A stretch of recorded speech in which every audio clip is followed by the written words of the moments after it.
All right, Council, we will call this meeting to order. Welcome everyone, and welcome those who are joining us by live stream tonight.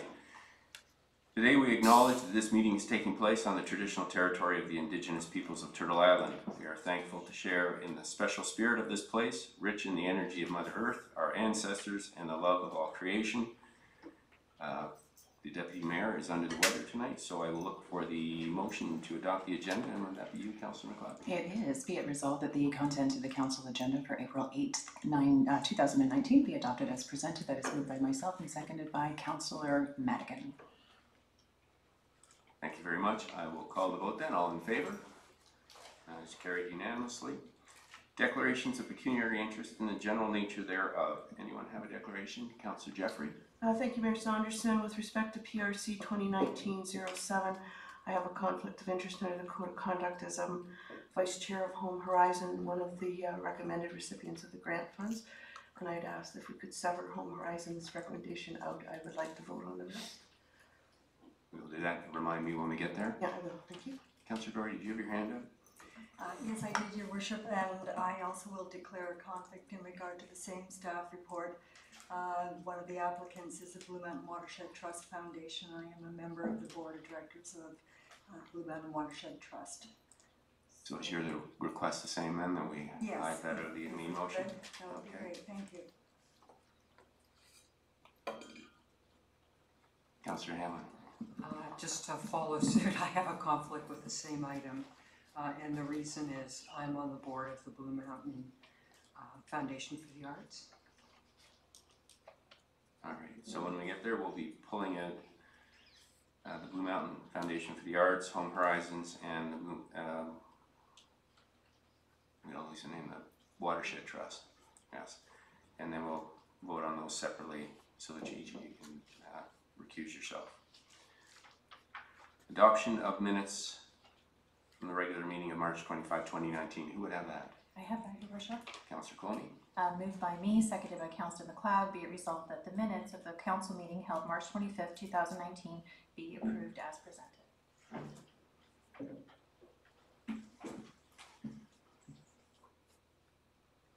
Council, any corrections or changes to the minutes? Seeing none, then I will call the vote. That is carried. Does anybody want to pull any or any business arising, from the previous minutes? Okay. And before we move on, I would be remiss if I didn't introduce our newest staff member, Adam Farr. Adam is our new Director of Planning, and he's coming, I think today's his first day, so Council, he's ready for all your questions. Is that right, Adam? Yes. Good. He'll be ready. So welcome, Adam. We look forward to working with you. Thank you very much. Community announcements. Go around the table. I'll start with you, Councillor McLeod. Your Worship, a citizen was in contact with me earlier today to ask that I speak about a young athlete in our town who is recovering from a very serious crash that happened at Blue Mountains about 3 weeks ago. His name is Nate Godden. He is well known as a hockey player in town and remains at Sunnybrook Hospital today, receiving tremendous support from his friends and his family. He's also receiving financial support in the form of a GoFundMe campaign, proceeds of which will be used to help outfit his home to facilitate his needs once he makes it home, which could be some time. And so on behalf of council, I want to make sure that his family knows that we are thinking of them. Thank you. Our condolences go out to the Godden family, and we're very thankful that Nate's conscious and aware and alert, and he has a long road ahead of him, so the community certainly stands behind him. Councillor Comey.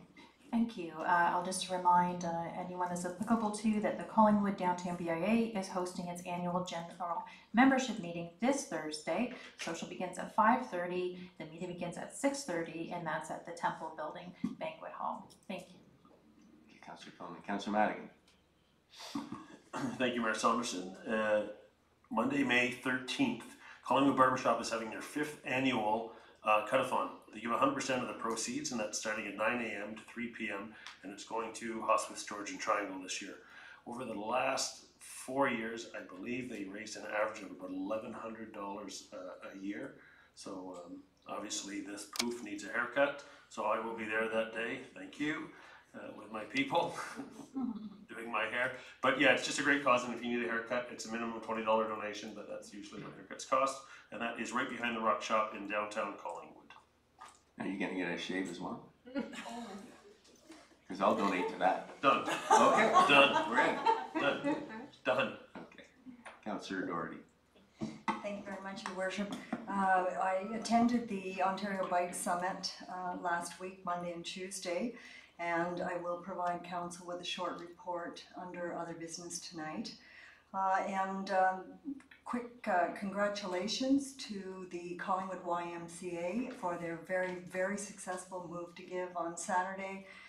Last I heard, they had reached $53,000. They were leading the pack in terms of the regional YMCAs and fundraising for this great event. And all of the proceeds go to supporting families and individuals who could not otherwise afford the membership. So it's a very good cause. Also attended the Magic of Children's Art. Just an amazing array of such talented artwork, and made me feel very, very proud. I will not say too much because I'm sure you'd like to have a few words about that too. Thank you. That's it for me. Thank you. Councillor Berman. Thank you, Member Saunderson. Just one. The Collingwood Public Library will be hosting Little Lunch Music on Tuesday, April 16th at 12:15. It will feature Jay Robinson on the sitar and Justine Anderson on the didgeridoo and shruti box. I'm curious. Which one of those do you play? The air version. Thank you. Councillor Jeffrey. Thank you, Mayor Saunderson. I too want to congratulate Janie Berman and her team at the Y in Collingwood for a great event. I was able to fundraise but not able to ride for obvious reasons. But our team of Mayor Saunderson and Councillors Berman and Doherty and me were successful in raising $670 for our team. So great event, great cause, and was sorry that I couldn't ride, but there were lots of people there even at 8 o'clock in the morning. They were doing an awesome job. So, and then just also today I learned, and I was very excited to learn, that there are a couple of gentlemen trying to start up again a Kinsman Club of Collingwood and Wasaga Beach. And I'm a past national president of the Kinsman and Connect Clubs of Canada, and I'm past president of the Collingwood Cadets and a life member, and I'm so excited to see that. It's much needed in our community. So their contact information is in a very inclusive article in Collingwood today, and I hope all the young men out there will take an opportunity for professional development and camaraderie in a great organization. Thank you. Councillor Hamlin. Thank you, Your Worship. I wanted to recognize that this week was National Volunteer Week, and the theme of it this year is the volunteer factor lifting communities. The volunteer factor celebrates and recognizes the incredible impact of volunteers and how they lift our communities. And I just wanted to mention, of course, we are so blessed in our community with so many volunteers and so many organizations that benefit from our volunteers. I really just wanted to say thank you. And along that line, I wanted to mention there's an event this coming Friday that is being put on by the Community Foundation of Grey Bruce, which of course is Volunteers Extraordinaire, together with one of our local not-for-profits, the Institute of South Georgian Bay. And they're sponsoring a evening with one of our Canadian thought leaders, Arlene Dickinson. And she's going to speak about entrepreneurship, inspiring youth in a changing workplace, women in business, and her commitment to community philanthropy. Thank you. Okay, thank you very much. That segues very nicely into a very positive announcement from our Economic Development Department, and that is that Collingwood is again ranked as the #1 community in Ontario for entrepreneurship in the latest rankings issued. And this is the 4th year in a row that we've ranked in one of the top places in both Ontario and in Canada. We're ranked 6th in Canada and 2nd in terms of communities that are supportive and of entrepreneurship. So again, that's a great ranking. It's a nice talking point, but it also shows, I think, that here in town we walk the walk and we support our entrepreneurs and our startups as well as our existing companies to make sure that we have a solid economic base for our community.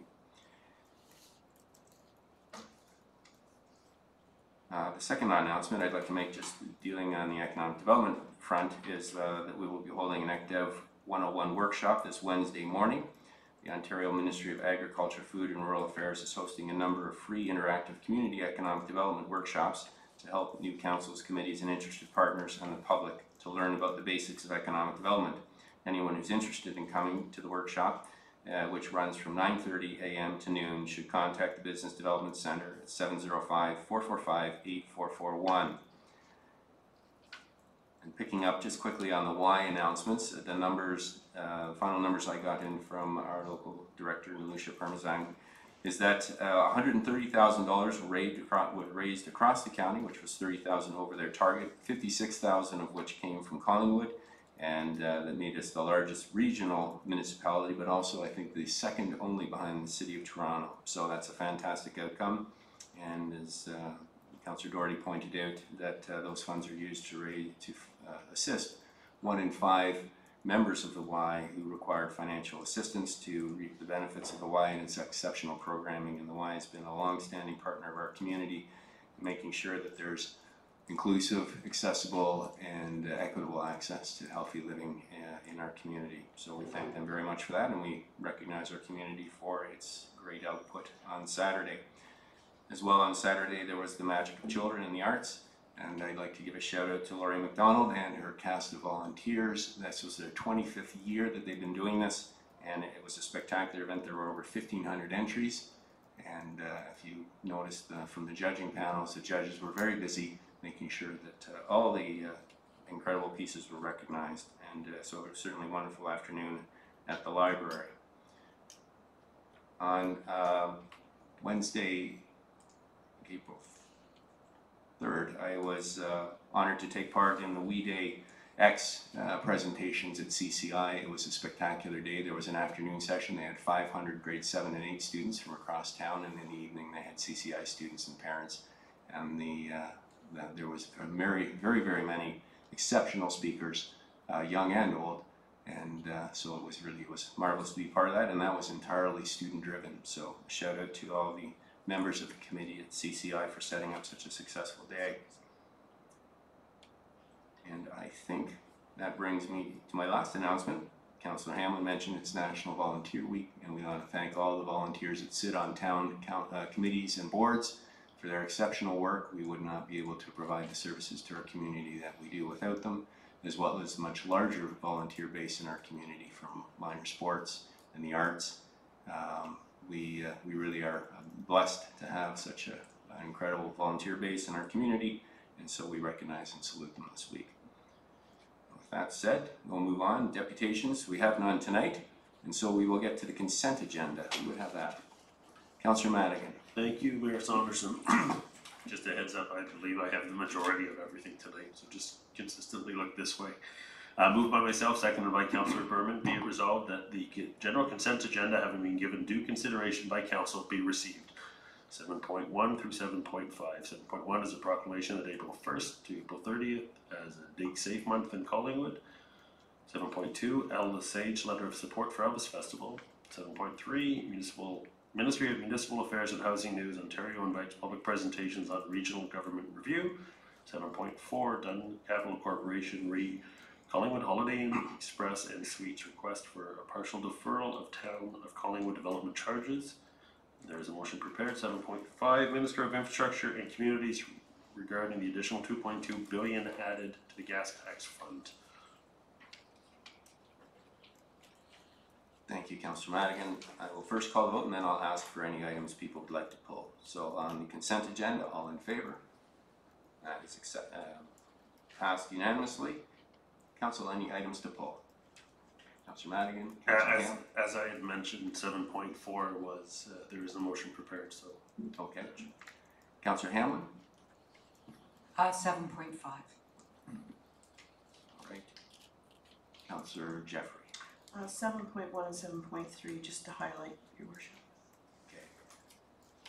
Thank you. So then I will start with 7.4. Councillor Mack. Okay, so just for clarity, the mover and the seconder are only doing this to get it on the table, just for clarity. Moved by myself and seconded by Councillor Berman, be it resolved that council authorize the mayor and treasurer to execute a development charge deferral agreement with Dunn Capital Corporation for the townwide development charges otherwise payable at the time of a building permit issuance at the development of 500 Hume Street, Collingwood, and that the agreement is registered on title. Deferred development charges are payable upon issuance of occupancy permit for the chief building official. And if the development is sold within the term of the deferral agreement, all development charges are due and payable at the time of closing. Thank you. So I will look around the table for questions and comments. Councillor Jeffrey. Just firstly, Mayor Saunderson, in terms of procedurally and having to put that motion forward, it's not a recommendation that's come from staff nor from a committee. So I'm curious as to why we have to pull that specific motion to deal with it and defeat it, and why we wouldn't have some discussion on the letter received and the information and get staff input and then decide on the motion. I'm just curious as to why we have to defeat this one first, because we really didn't even have notice as to what that motion was going to be before we brought it here. I'll look to the clerk for that. Clerk office. Certainly, through your worship, to members of council, in accordance with the procedural bylaw, if staff do support a motion, that they can put it forward as a motion is being prepared, and I believe that there is precedence for this, and staff had supported it. No, thank you through to the clerk. And I understand there's precedence, but just I've never asked, and so now I thought with this one, I don't know why, when we don't have anybody who wants to sign it, or move it or second it, or just doing it to get on the table, why we'd even go through that process or frustration. That's Other questions or comments? Councillor Doherty. Thank you. There is reference to the fact that this is precedented. Can I have a comment perhaps from the treasurer as to whether there were any implications or negative ramifications the last time that this kind of an agreement was executed? Ms. Leonard.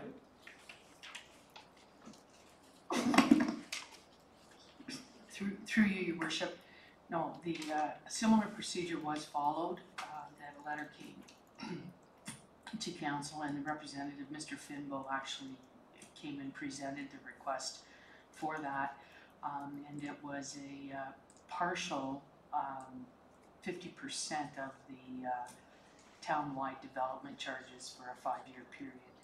Now we have excuse me, we have several deferral agreements out there, the vast majority for Habitat for Humanity builds. The Collingwood Youth Centre also has one, and if these change hands or change use, then we will be collecting from them. But again, the precedent has been set with the Georgian Bay Biomed, and I'd also point out that we don't have a formal policy at this moment in time, but that's something that the CAO and I had discussed earlier today. I'll come back to you. I'll just look around the table of any other comments first. Start with you, Councillor Hammond. Thank you, your worship. Since the Development Charges Act was enacted in 1997, development charges have been payable at the time of building permit, unless there's been an agreement reached with the municipality otherwise. And I do understand the request tonight is to have an agreement. I do understand that no one, if they don't have to, wants to pay their taxes or charges. And if they can be deferred at any time, there's always a better use for funds. My concern with approving the motion that Councillor Madigan has put on the floor is that I believe that if we start a process of allowing individual developers to come forward and seek a deferral of development charges to some other time frame, that we will have a lineup of such requests. And I believe that if we are going to entertain the concept of developers paying other than at building permit stage, we should have a firm policy so that we are fair to everyone. And I would like staff's input if we were to go down that road, because I would like to understand what would be the impact, of any, on our finances and the general collection of development charges. I spent some time trying to research this issue. I could see that the region of York, with respect to certain kinds of development, and it was largely things like high-rise office buildings or high-rise residential buildings, where there may be a several-year build-out. They did have a policy that allowed developers to come forward and get these kind of agreements to a fixed time. And so depending on the kind of project, it may have been 12 months or 14 or 18. I think that if this kind of arrangement is the one we're looking for our development community, I would like to see some ideas come forward from our staff and have a debate around the table. I would not support a one-off suggestion here tonight. So just so I'm clear, you're looking for a staff report to come back on we don't have a policy, if I understand that correctly, present, so you're looking for a staff report that we could use to develop a policy. Yes, thank you. Okay, so I'm gonna hold on that while we go around the table on this main motion, and then I'll come back to you on that. Councillor Madigan. Thank you. I echo some of Councillor Hamlin's comments. I did make it quite clear that this is not my motion. I made it quite clear that it's not my motion, it's just a motion that I put on the table. But yeah, we definitely need some clarity on this, because would we be looking, when it goes at spring 2019, breaking ground, and then it looks like it's going to take 14 months, so would we, moving forward, maybe making a policy, would that be at the rates of 2019, or would it be at the rates of 2021? Because development charges are going to change in this area, so I think that should be looked at, and I'm sure it would with our fantastic staff, that they would look at that. But again, for clarity, last time this was just a motion to be put on the table. Yes, and that's a timely question, because as you know, later in the agenda we will be getting a report from Hemson, so they can certainly give us some suggestions about what they might look at in terms of cost consequences for current requests. Councillor McLeod. Through you, Your Worship, I believe to Treasurer Leonard, how many dollars are we talking about here? Marjorie. Through you, Your Worship, I do not know the development charge dollar value that is there. I apologize for that. It's based on gross floor area, because it's a commercial development. I would further state that it's a commercial development, and at this point in time, we're heavily reliant on residential taxpayers to foot the tax bill, and if this didn't go ahead, it may have financial repercussions in the future for the town. Your Worship, we have no idea how many dollars are being sunk into this project or being spent on this project by this developer. Perhaps someone in planning can answer that question. Marjorie.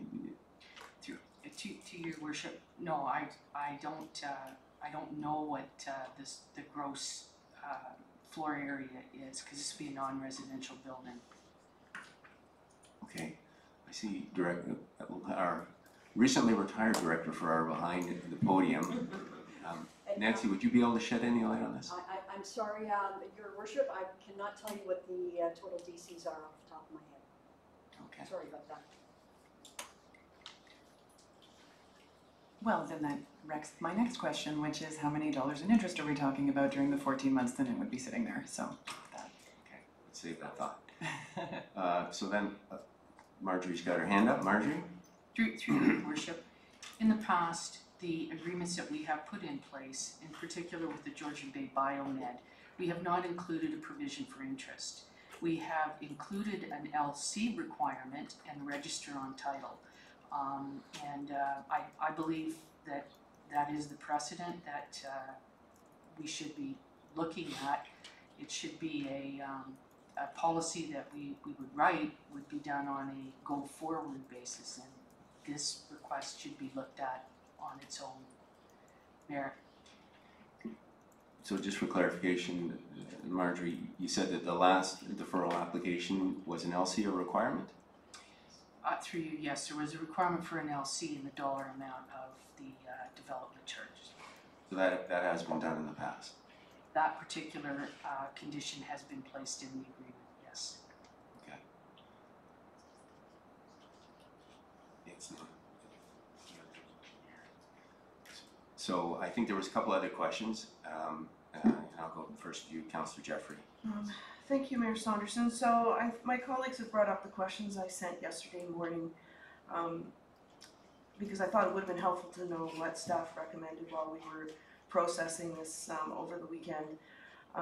And I was curious as to what our municipal reasons and intentions were for requesting all of this time, other than 4 times maybe out of 14 years, for having the DCs at the time of the building permit as opposed to delayed to occupancy. And I had the same questions on interest and are there thresholds that we should be setting for this type of request and extension? And I agree with Councillor Hamlin that I think it's time that we weren't doing these one-offs and creating what other developers will see as a precedent and see that they're maybe being not treated fairly if we don't come up with a common rule, because my understanding is that the common policy right now is that they're paid, the DCs are paid at the time of the building. So I think I agree with Councillor Hamlin in this case that are we beginning to finance developers by this practice at the detriment to the taxpayers? And my other question was, can we ask for interest on deferred DCs, or can we even stage, which apparently we have in precedent previously, for example, 50% at 6 months and balance deferred to occupancy permit. So I think that we really have to balance fairness to the taxpayer versus fairness to the developers. So, and I think that you can't treat everybody consistently, and we've addressed this in a number of issues already this term, is that we want to be able to treat everybody on an equal, fair basis and not one-offs. Agreed, and I'm certainly hearing there's a very strong interest around the table for establishing a deferral protocol or policy, and that will be, I think, on the floor next. We do need to deal with the motion that is before us, and I guess through, I don't need to go through anyone. Marjorie, just straight to you.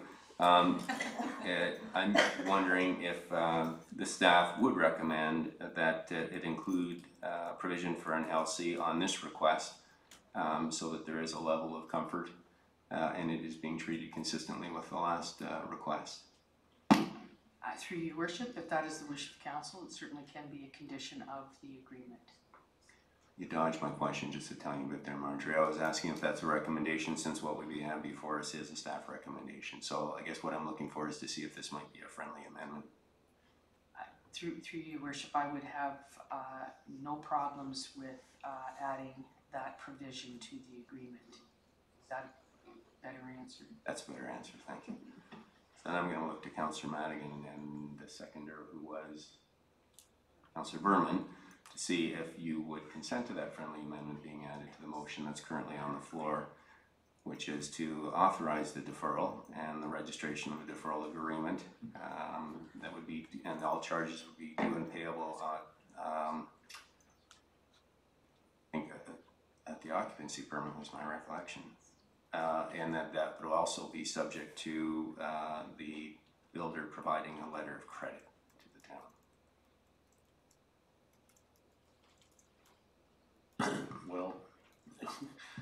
Well, my vote will show that I'm not going to support it anyways, but I'm happy to add the friendly amendment. Sure. Yeah. Councillor Berman?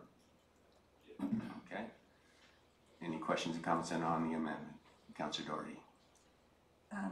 This is not a question directly related to the amendment, but if we make the decision to request a staff report and develop a policy, could we defer this request until such time that that policy is written and approved by council?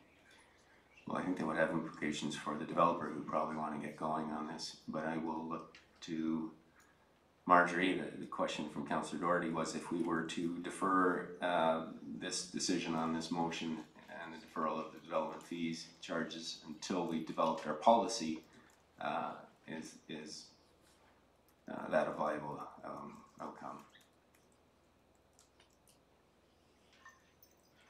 I believe, through your worship, I believe that would depend on the direction that the policy would take.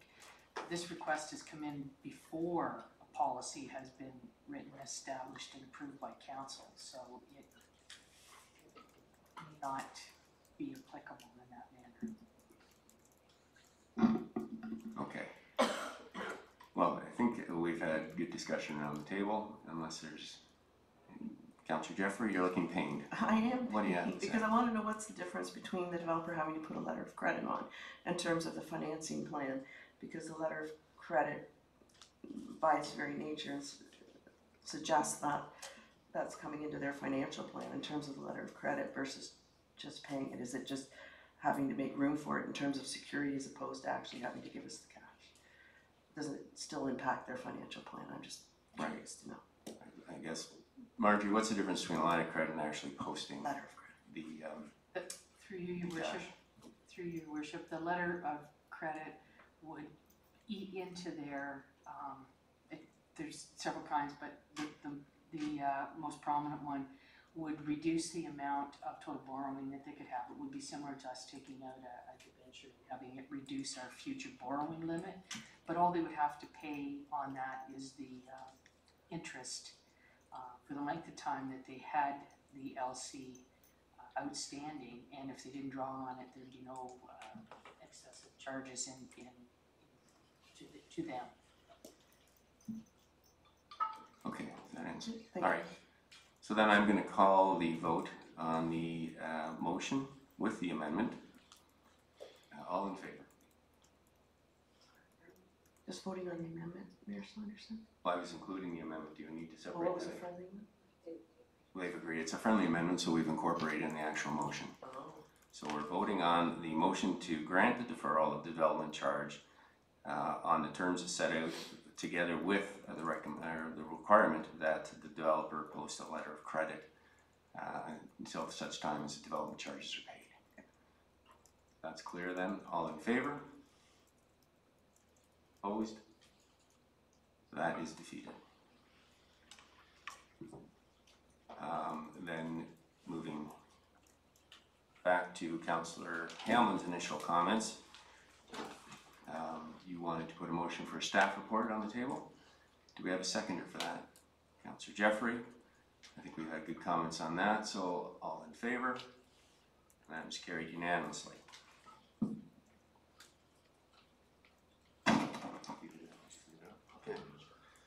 So the next item of the consent agenda, I think I had Councillor Jeffrey was 7.1 and 7.3. Yes, thank you, Mayor Saunderson. Just really regarding your proclamation regarding Dig Safe Month, we did a flag raising, I believe it was last year, and just really to reinforce how important it is in terms of it's just not about cost of public infrastructure and the impact on our taxes, but it's about public safety, safety of workers, and just keeping services open for businesses that are trying to run when disruption occurs. So I just wanted to highlight how important it is to call before you dig. 7.3. 7.3 is just another invitation by the provincial government regarding the regional government review, and people from the public can submit their comments through an online survey which is open until May 21st, 2019, or they can register to present personally, and the website is ontario.ca/regional government, and it'll be easily found if you Google. But I think as many people as possible should have input on that, and Collingwood is very good at having people respond to surveys, so I hope they will continue that trend. And just to, for clarification, the Simcoe County date for the presentations is May 13. So I think tomorrow is the last day to get your application online. Oh no, sorry, it's open until May 21st. That's after our date, May 13, so you want to get it in before then. And it is a very important initiative. This is a very potentially far-reaching initiative that the provincial government is undertaking. It can change our two-tier system. We are part of a two-tier municipal government, so we also involved with the Simcoe County, and we leverage a lot of services through Simcoe County, including our affordable housing and our paramedic station, as well as the Simcoe Links, which is the intermunicipal transit line. The government's looking at reducing the number of politicians and streamlining, which is all well and good, but you want to make sure at the end of the day you're getting better service or as good service for less. And so I would encourage everyone to participate, and it could involve changing of municipal boundaries too, which I think is something that probably interests many of our residents. So take this opportunity to go online and to participate. And Councillor Hanlon, you had 7.5. Yes, thank you. I am 7.5 is Minister of Infrastructure and Communities correspondence to our town. And I believe this is a matter Councillor Jeffrey spoke to at our last meeting. And I had a question about this. The letter indicates it's a top-up on the gas tax fund to provide additional support to municipalities that face infrastructure deficits. And I'm just wondering if how we're going to spend the monies, the top-up monies we're getting, will be coming back to council, especially this time of year. The roads are in such bad shape in our community, and I'd like to have a discussion, if it hasn't been committed through our budget discussions, on how these infrastructure funds will be spent. Yes, I'll pass it through to Marjorie, but absolutely this announcement was made after the budget decision, and we need to know the value of the gas tax. It's doubled our rebate, and I would absolutely imagine that would come back to council, but I'll let Marjorie, can you speak to that? Through you, your worship, the federal gas tax money has specific purposes and specific projects that we can use it for. In terms of rebuilding a road, for instance, it's not for that. It's for adding turning lanes, it's for adding bike lanes, it's for buses is typically what we use the majority of it for. It's for green projects, like we've purchased 2 electric I was going to say ice resurfacers that reduce the carbon footprint, and those types of things are what the federal gas tax money is to be used for. So any of the projects that are in the current year's budget have had their apportionment of the federal gas tax money already put to them. So we would notice it coming in next year's budget, because these funds can be carried forward for 5 years. So, and we have this, they keep track of it, so we have to have it all spent within the 5-year time frame. So that's where we'll see it is next year, Councillor Hammond. Thank you. So would you be able, through you, your worship, would you be able to advise council when those funds are in your hands? Marjorie? Through you, your worship, yes, we can. Thank you. All right, next up it is reports and minutes of other committees and boards, 8.1. Who would have that? I would have that, Mayor Saunders. Councillor Berman. Moved by me, seconded by Councillor Madigan. Be it resolved that council received the Collingwood Public Library Board minutes of February 28th, 2019 and March 20th, 2019.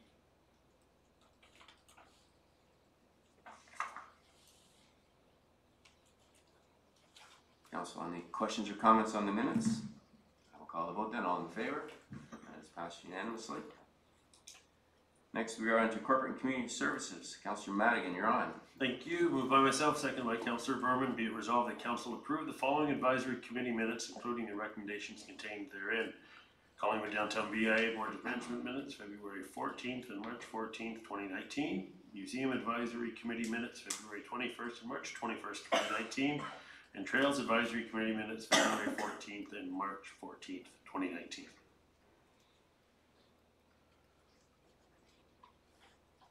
Questions or comments, Council? Seeing none, I'll call the vote. All in favor? That is passed unanimously. Councillor Madigan. Okay, moving on. PRC, moved by myself, second by Councillor Berman. Be it resolved that staff report PRC 2019-04 be received and council supports the discontinuation of the Collingwood Elvis Festival as a municipally managed event following the 2019 edition, and that council support the transition of the Collingwood Elvis Festival to a private operator, and that Collingwood direct staff through the special events permitting process to support this transition for the purpose of maintaining the festival's quality standards and brand reputation, and that council over the next 3 years and subject to budget approval, direct staff to reallocate the resources currently allocated to the Collingwood Elvis Festival to initiatives that support the community-based strategic plan objective of supporting and expanding the diversity of community events and festivals. Good, thank you very much. Questions or comments, council?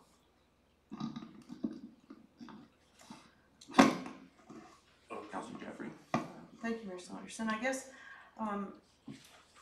would it be possible to sever some of these parts of the motion so that we can deal separately with the discontinuation first of all, and then deal with the transition of a very valuable brand? Which paragraphs are you So I think we envisioning? would have to do paragraph 1 firstly with possibly 4, but 1 could maybe be done, 2 and 3 together, and 4. I don't know. Whatever the clerk maybe deems that makes sense. It's your call. You're entitled to ask it. I was right, but I'll look at the clerk. Certainly, something that the Director of Parks and Culture is comfortable with. I could see the first and last going together, and then the 2 in the middle being removed as they relate to the transition. Director Culver. Through your worship, yeah, that covers off basically the two points of direction that staff are requesting. One is to acknowledge that the town no longer will operate the festival, and 2 is to acknowledge that we'd like to support the transition. Okay. So based on Councillor Jeffrey's request, then we'll be dealing with paragraphs 1 and 4 together and paragraphs 2 and 3 together. So first dealing with the paragraphs 1 and 4, which is that it's a discontinuance of the Collingwood Elvis Festival as a municipally managed event following the 2019 edition, and the council over the next 3 years and subject to budget approval directs staff to reallocate the resources currently allocated to the Elvis Festival to initiatives that support the community-based strategic plan objective of supporting and expanding the diversity of community events and festivals. So questions and comments on that? Councillor Madigan? There was questions and comments from both of Both my sides, two all three? colleagues, so I Okay. will.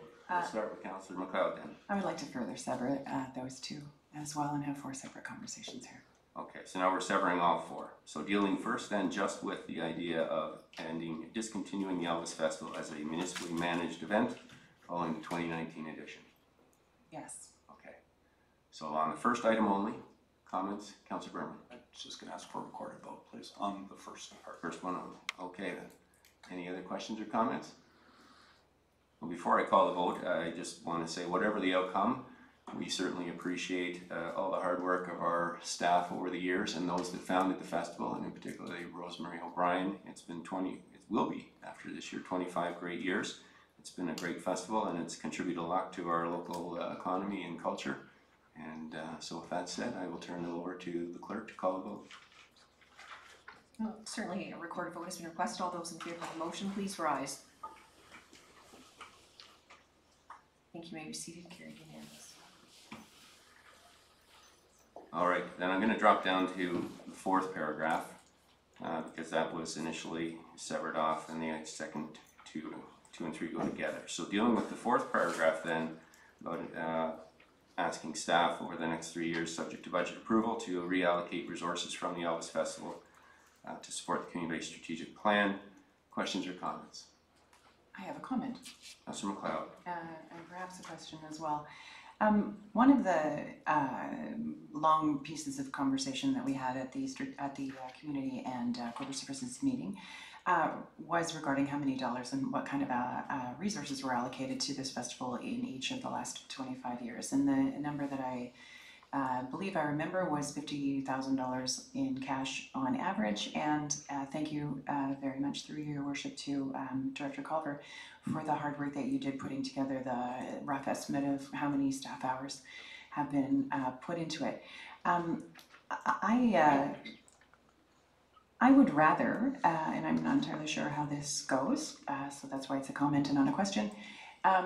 I would rather, in our budget discussions next year, have the money that was spent this year on Elvis come back to us as to have another look at. I don't think that one of the reasons that I supported the previous motion was that my constituents are saying to me, it's about dollars, it's about dollars, it's about taxes, it's about dollars, it's about taxes.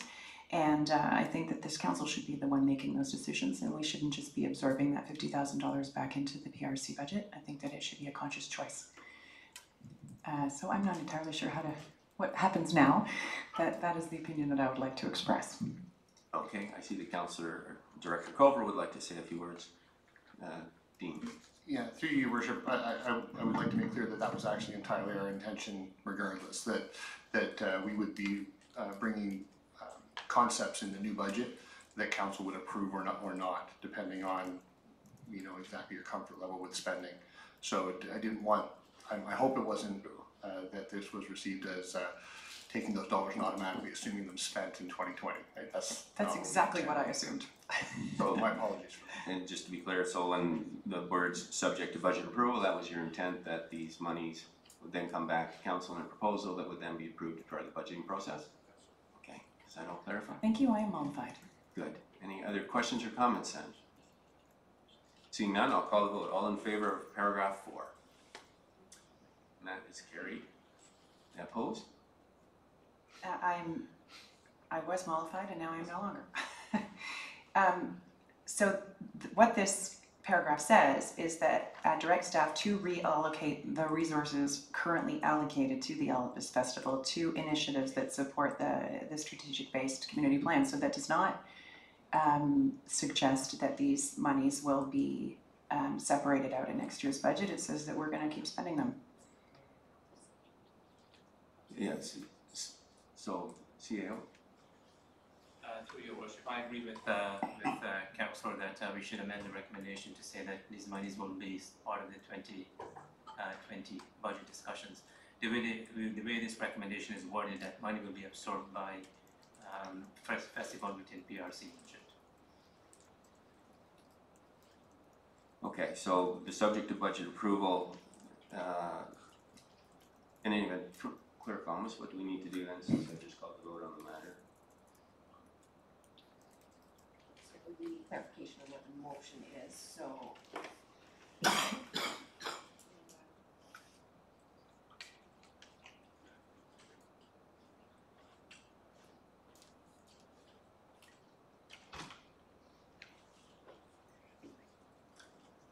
This is a type of wordsmithing issue where the comma keeps the lawyers up at night. So I'm going to look then for clarification from Director Culver, just based on your prior answer. Was it your intent that the money saved were going to be reallocated, but they would have to be approved by council prior to being reinvested? Yeah, through you, Your Worship, our intent with the wording of this motion was simply to suggest that the monies would be reallocated based on a plan for 2020. It wasn't an assumption that they would form part of the base budget that then would automatically flow into 2020. So again, my apologies for miswording or leaving that ambiguous.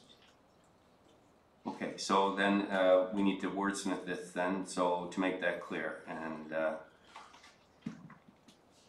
have suggestions for us? Certainly, I would suggest that even over the 3 years be removed and basically the reallocation be considered in the 2020 budget deliberations. We'll do it on an annual basis. Yeah.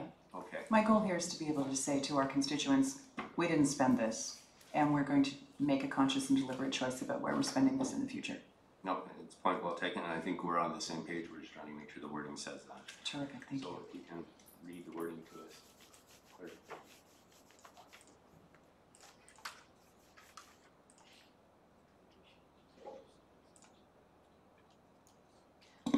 So basically, I believe it should be worded along the lines as, and that the reallocation of resources currently allocated to the Collingwood Elvis Festival initiatives that support the community-based strategic plan objective of supporting and expanding diversity of community events and festivals be considered in the 2020 budget deliberations. Okay, is that up to clarify? May I hear it one more time? I'm sorry. We need a teleprompter. Yes.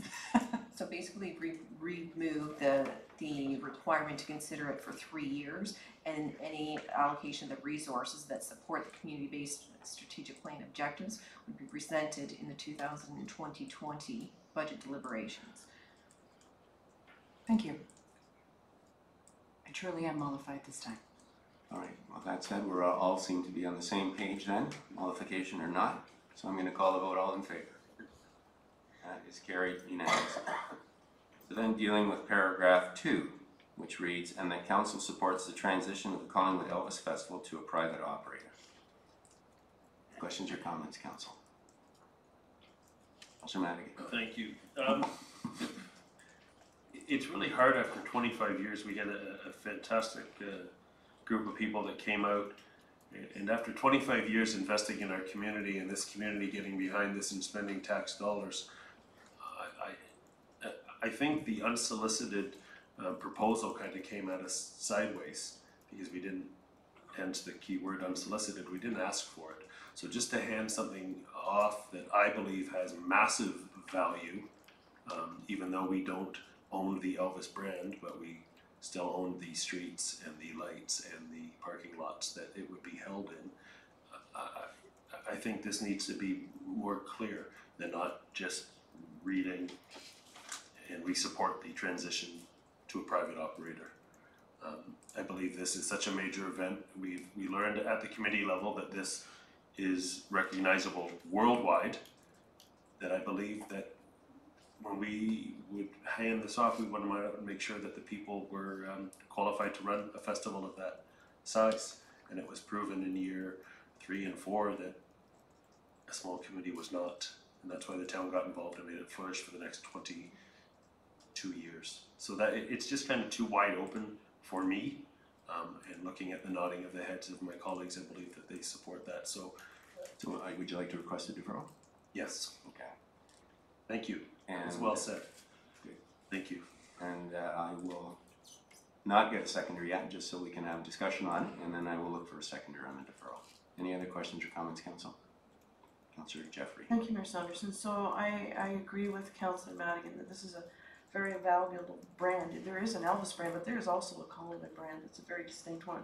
And I think if you were transitioning or maybe even selling this kind of event opportunity, there's a huge amount of goodwill that has already been established and has a value. So I think going forward, I'm not sure if we're contemplating a competitive process, and that will maybe come back to us after the deferral, but I think that we need, similar probably to the hockey tournament and going out to people, make sure we're getting the fullest value for another very valuable part of our community. Because even though we're not, that it's gone beyond us being able to handle it as a municipality, doesn't mean that there's not a lot of value there, and there is. Councillor Doherty, you had your hand up? Thank you. Really, I would concur with Councillor Jeffrey's remarks. Councillor Madigan? Thank you. So if I could just get clarity of when it would be deferred until, that will they be bringing back a motion, or we just open discussion up like Councillor Jeffrey said, that we kind of do it very similar to the hockey? Well, I think what we might look at doing is deferring it with specific instructions to staff to come Okay, back. all right, that was just because I'm moving to the deferral that you so eloquently put. So if you want to put in things like the bid process or how you would screen proponents or whatever, understanding that my understanding is we don't have the ability to deny someone with an application, but we certainly would have, I think, the ability to pick a facilitator or proponent moving forward for this specific event on the weekend that we usually ran. I think that, so if that would form part of the request on the deferral, then yes, I think we can include that in there. Okay, yeah, I believe that staff do have the ability and have shown over the last couple of years that they've made it better to continue to run this, but I think that the people have spoken that they don't want it a municipally funded event anymore. They want it kind of to stand on its own. So I definitely think the staff could do it. It's just that we just don't want to be funding it anymore through tax dollars. Mm-hmm. So seeing no more questions or comments, I'll look for a seconder for the deferral. Councillor Berman, and I will call the vote on the deferral then. All in favor? That is carried unanimously. So then that leaves paragraph 3, and that council directs staff through the special event permitting process to support this transition for the purpose of maintaining the festival's quality standards and brand reputation. I would imagine that would get included in the deferral. So unless there's, well, I'll call the vote on it. If people want to, well, can I get a mover for the deferral of paragraph 3? Councillor Hanlon, seconded by Councillor Jeffrey. You did, but we broke them all out. Broke them out into 4 at the request of Councillor McLeod. So then calling the vote then, unless there's questions or comments on that, I'll call the vote on paragraph 3. All in favor of the deferral? That's carried unanimously. So then just to recap, we've passed paragraph 1. We have asked for deferral of paragraphs 2 and 3, and paragraph 4 was passed subject to a modification that indicated it's on an annual basis and that the funds are to be part of the budget process. All right then, moving on to PRC 2019-06, heading Dockside Mural. Councillor Madigan. Thank you, sir. Moved by myself and second by Councillor Berman. Be it resolved that staff report PRC 2019-06 be received and council support the removal of the existing mural and the commission of a new mural at the same location.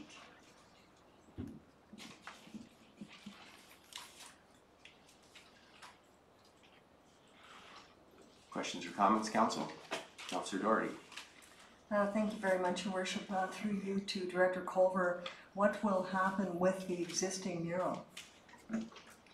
Your Worship, unfortunately, the existing mural and the substrate that it's on is decomposed to the state where we need to dispose of it.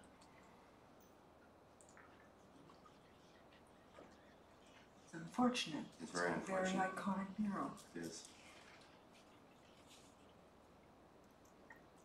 Is there a possibility before we take it down to take some high-res photographs of it to preserve it? Through Your Worship, yeah, we've actually been doing that. There's lots of photographic collections that have captured the mural itself. Good, thank you. Councillor Madigan. Thank you very much, Mr. Thompson. Yeah, that was the question, can it be saved, was a question that was by you at the committee level. And just to assure the people, a lot of the good questions were asked that night. If the building owner received any tax relief for putting art, and it was answered no. Councillor Comey asked if there was going to be any public engagement moving forward, and we're just awaiting to hear that. But this mural's been there for 19 years, and it's really served the purpose. And I believe the owners are going to let the same artist have the chance and opportunity to put it up. So I read in an article online that she's very excited to do that. But 19 years is a long time to be weathered by the Canadian North, Central North, whatever. So no, there was a lot of great questions, and I thank the committee level for asking all of them. Thank you. Thank you. Councillor Hamlin. Yes, I just have a question. I am in support of the committee and the staff recommendation. I noticed the report references the public art policy, and the reason I have a question is I've had several residents asked me recently about the public art policy, so I actually read it, and I noticed it references that the selection of artists and art must be consistent with the public art procedures. So I'm just wondering, do we have such a document through your worship to staff? And I looked for it online, I couldn't see it. Through Director Culver. Through Your Worship, off the top of my head, I'm pretty sure we can return that to council for everybody's review. Thank you. Thank you. Okay. Before I call the vote, I just want to thank Beverly Smith, who was the artist 19 years ago today. Or a while ago, I guess. She was up a 16-foot ladder trying to get that thing up. She did a marvelous job and had to wrestle with porcupines while she was painting it in her neighbor's garage. So she went above and beyond, and she certainly created a legacy. It's a wonderful piece. All right. So I will call the vote then. All in favor? That is carried unanimously. The next item is the grant applications, and we've had requests to sever out some of them. So we will sever out the item with respect to the Blue Mountain Foundation for the Arts. We will sever out the Home Horizons and also the Blue Mountain Watershed Trust items. And just so council is clear, this is receiving the report. We delegated our authority to actually approve and award the grants to the committee. So then dealing firstly then with all but the 3 I've mentioned, Questions or comments?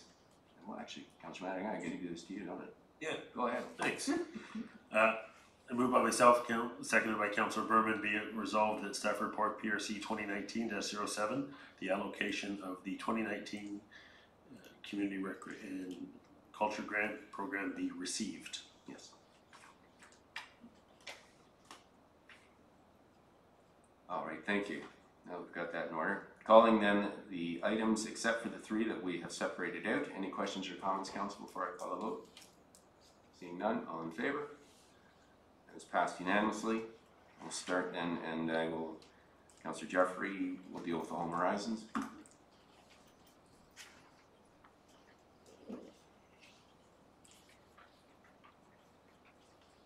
So to receiving the grant committee's recommendations with respect to the grant to Home Horizons. All in favor? That is carried unanimously. Councillor Hamlin will do Blue Mountain Foundation for the Arts.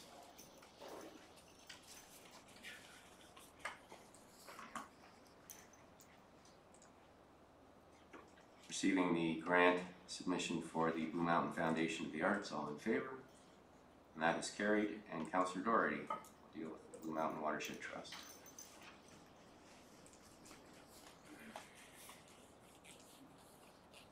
Dealing then with the recommendation for the grant to the Blue Mountain Watershed Trust. All in favor? That is carried. Councillor Madigan, Standing Committee report. Thank you, sir. Moved by myself, seconded by Councillor Berman, be it resolved that Council received the Corporate and Community Services report from its meeting held April 1st, 2019 as presented.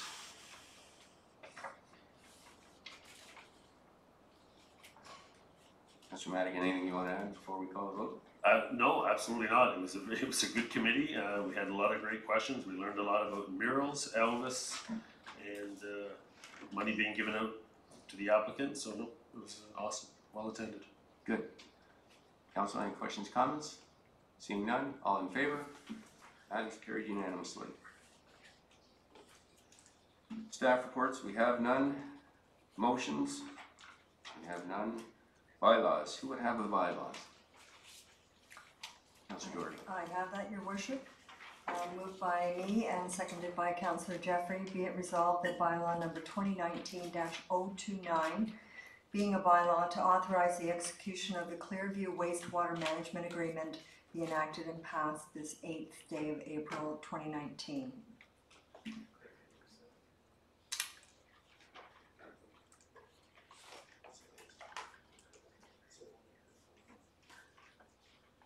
Staff, we'd received, or staff, council, we'd received the staff report on this earlier, we just didn't do the bylaw. So I'll ask for questions or comments before I call the vote. Seeing none, and all in favor? That is carried. Second bylaw. No, that's it, my apologies. So notices of motion. Seeing none, county report, Deputy Mayor will pick that up next meeting. Council business, old or deferred business council. Other business, we have on here item 15.2.1, development charges study. Okay, well, Marjorie, could you introduce our guest speakers, please?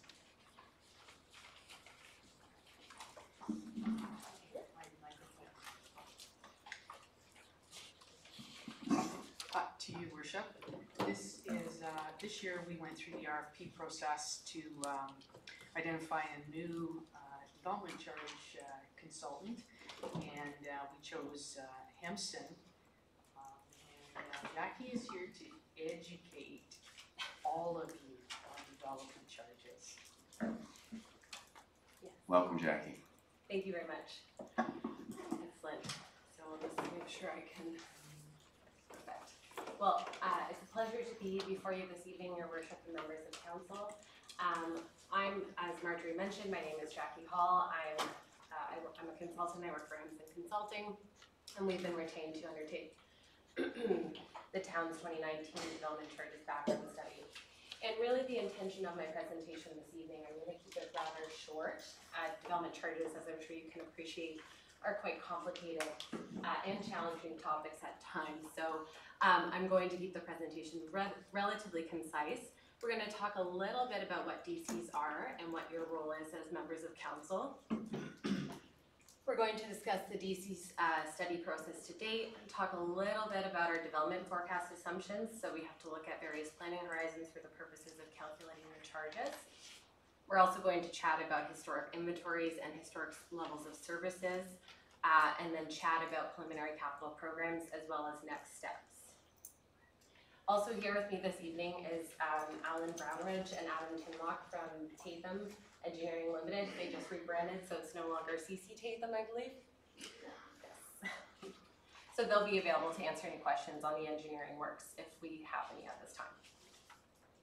So what are development charges? The idea is that these are fees that are imposed on new development in order to finance development-related capital costs. It's only related to capital-related expenditures. Operating expenditures are not considered to be eligible. It has to pay for new infrastructure, and it's intended to maintain historic service levels for particular types of services. The idea is that new growth should pay for growth so that the existing taxpayers don't have to borne this financial burden. However, in reality, the Development Charges Act is quite subscriptive, and there are several statutory adjustments and limitations that we are subject to. So in fact, growth actually never pays for growth. The legislation, the Development Charges Act, requires several things in order for us to actually implement a development charges bylaw. So we have to go through a public process, which is what we're doing right now for the town, and we have to produce a comprehensive background study that identifies all the calculation approaches, methodologies, underlying assumptions, and inputs. And then we also have to prepare a bylaw as well. The bylaw has a statutory life of 5 years, so that's why you tend to see consultants before you every 5 years or so on this topic. Although you can actually open up your bylaw sooner, so something, in the event that something triggers that. There's also restrictions on services that can be included and the level of growth-related capital costs that can be recovered. That's mainly related to general services or soft services, so your library, recreation, engineered services, because they're subject to other types of legislation, things like the Safe Water and Drinking Act, or the Safe Drinking Water Act rather. They're not subject to the same tests and limitations as, say, libraries and parks. Charges can be municipal-wide or area-specific. The town historically has had municipal-wide charges with the exception of one area-specific stormwater charge, and dedicated reserve funds must be established. So you have to have reserves for each of your services. You can't just lump them all into one pot.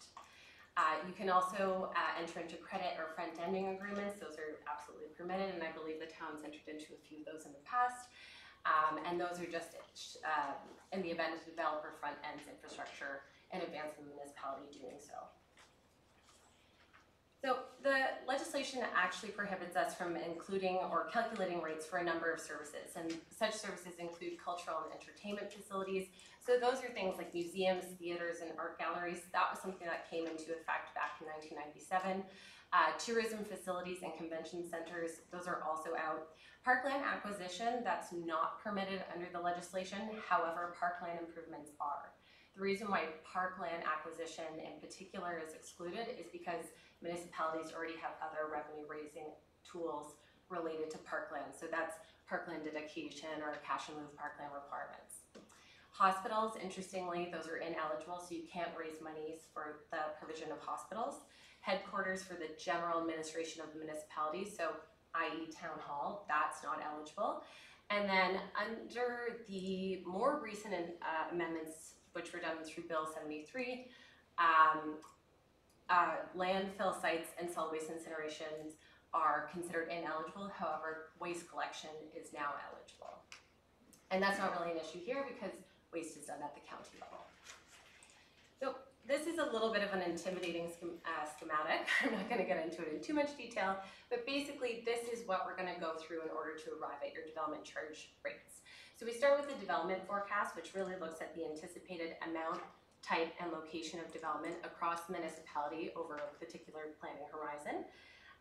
We look at historic service levels. The Act requires us to look back on a 10-year historic basis and look at an average, and I'll talk to that in a slide or two. We then look at the capital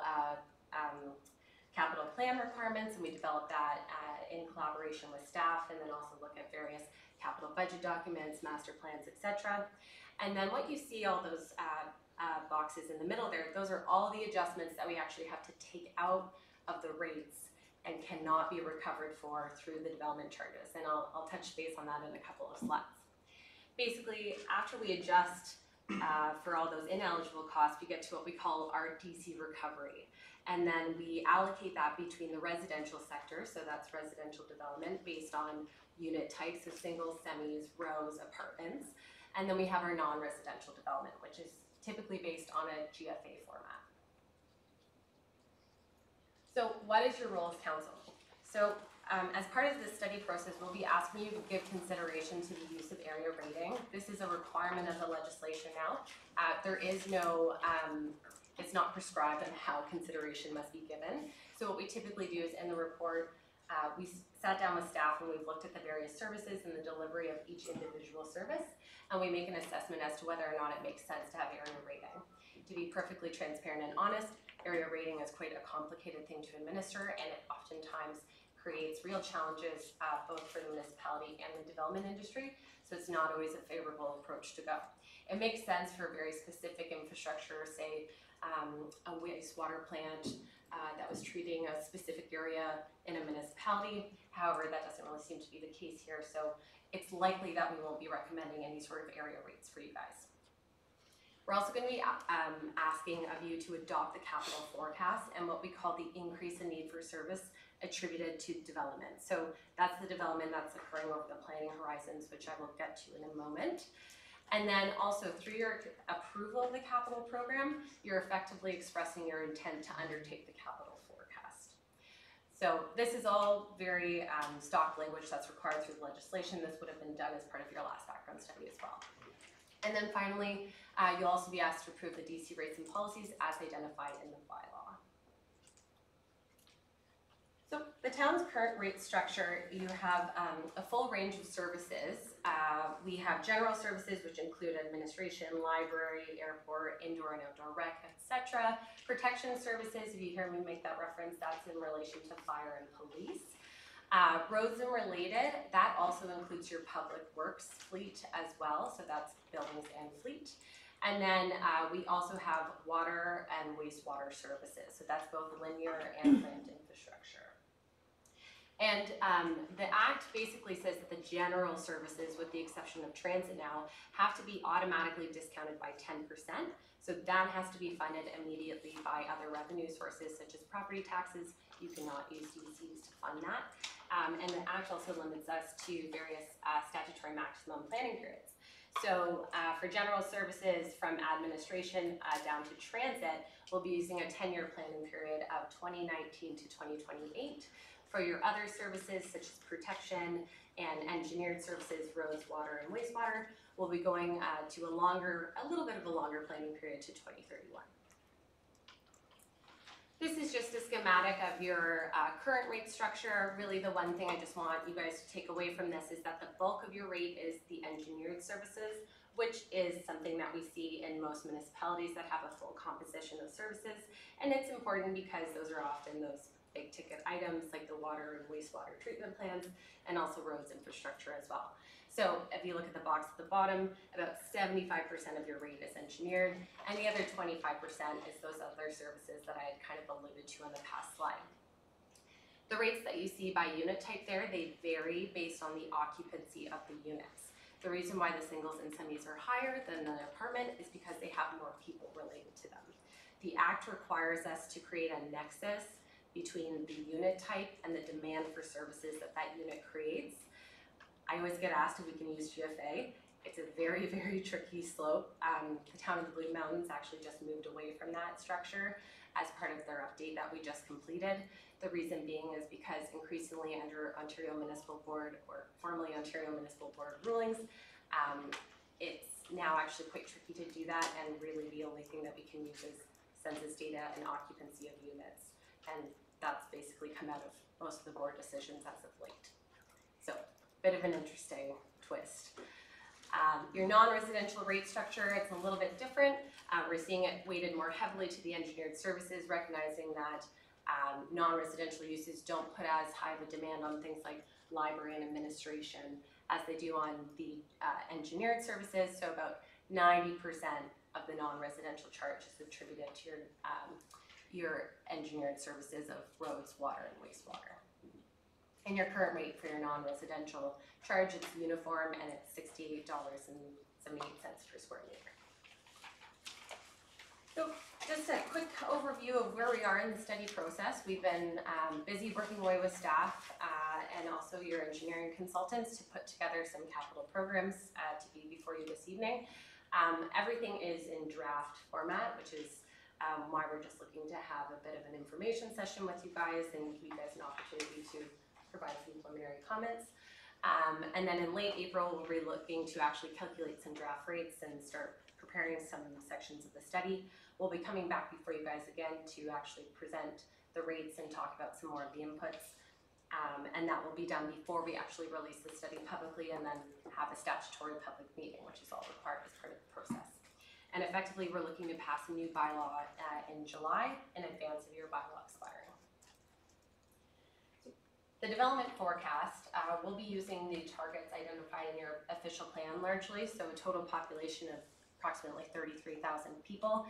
That does not include seasonal population. We will be looking at seasonal population as a part of this. Total employment, that'll be about 13,500 employees, also being achieved by 2031.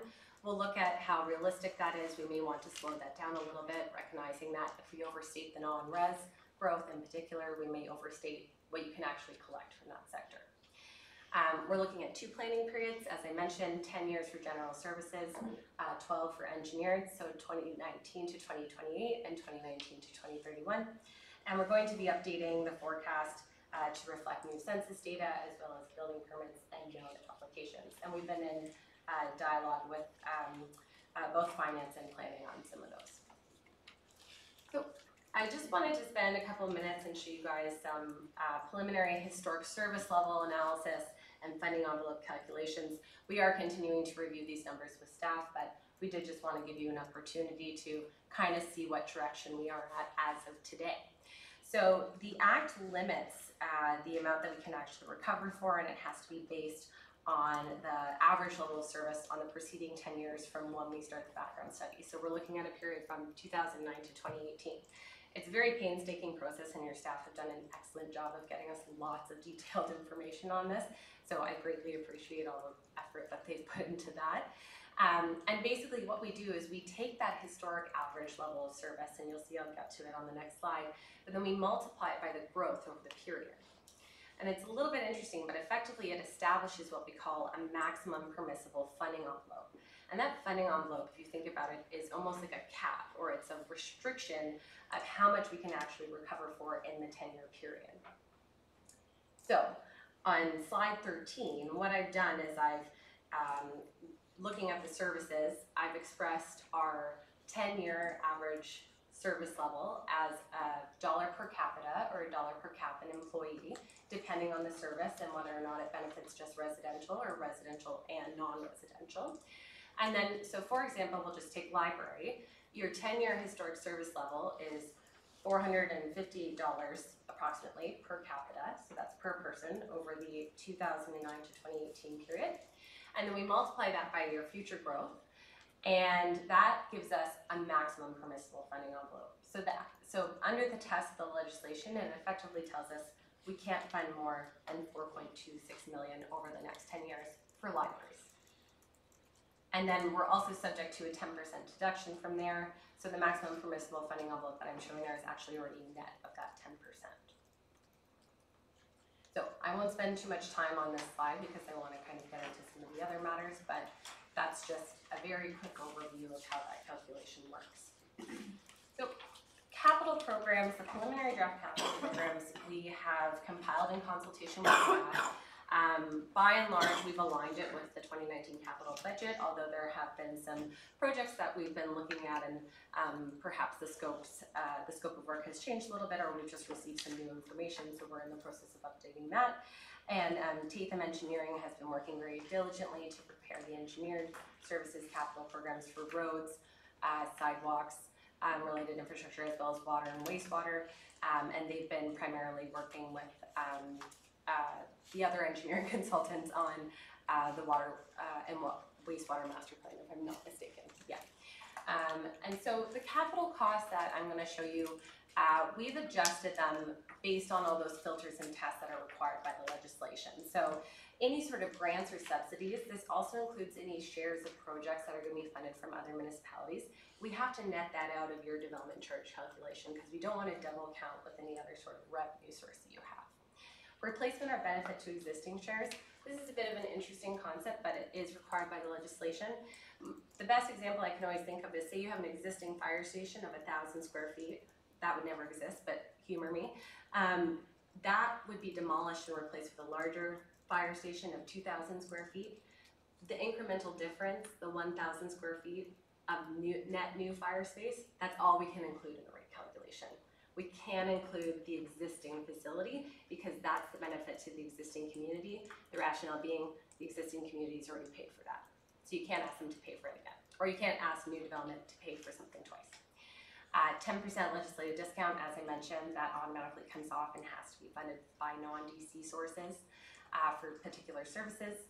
If there's available reserve funds, we actually apply those to projects and reduce it from the amount of cost we can recover. If there's a negative, we look at it as though infrastructure has been pre-placed, and therefore we actually bring that into the rate calculation, recognizing that new development should be paying for the fact that we've been building infrastructure in advance of it occurring. Post-period benefit shares, that's recognizing that some of the projects or project costs may exceed either that maximum permissible funding envelope I was talking about, or the project is large enough that it's providing a benefit beyond the 10-year period or beyond that longer term period. It doesn't mean that it's not DC eligible, it just means we're gonna look at it for recovery in future studies. Okay, all that said, I don't mean to intimidate anyone with a chart full of numbers, but or bore anyone for that matter, but effectively what I'm trying to show here is that the net municipal costs, so that's after we adjust for grants, for your general services, so this doesn't include any roads, water, or wastewater infrastructure, over the next 10 years is going to cost the town about $110 million. Now, because we have to make all these adjustments through the legislation, the box in blue, we're actually only going to recover $73 million of that. And then the other costs, for example, your ineligible column, the $20 million, that will be funded from non-DC revenue sources. The available DC reserves, that's available money in the bank right now that can actually be applied to those projects. And then the post-period allocation of $13.14 million, that can be recovered or at least considered for recovery in future development church studies. So I won't get into too much detail, but the slide 16 basically is intended to just kind of tease out some of those larger infrastructure projects and highlight what the heck is going on and what's in those numbers that I just showed you.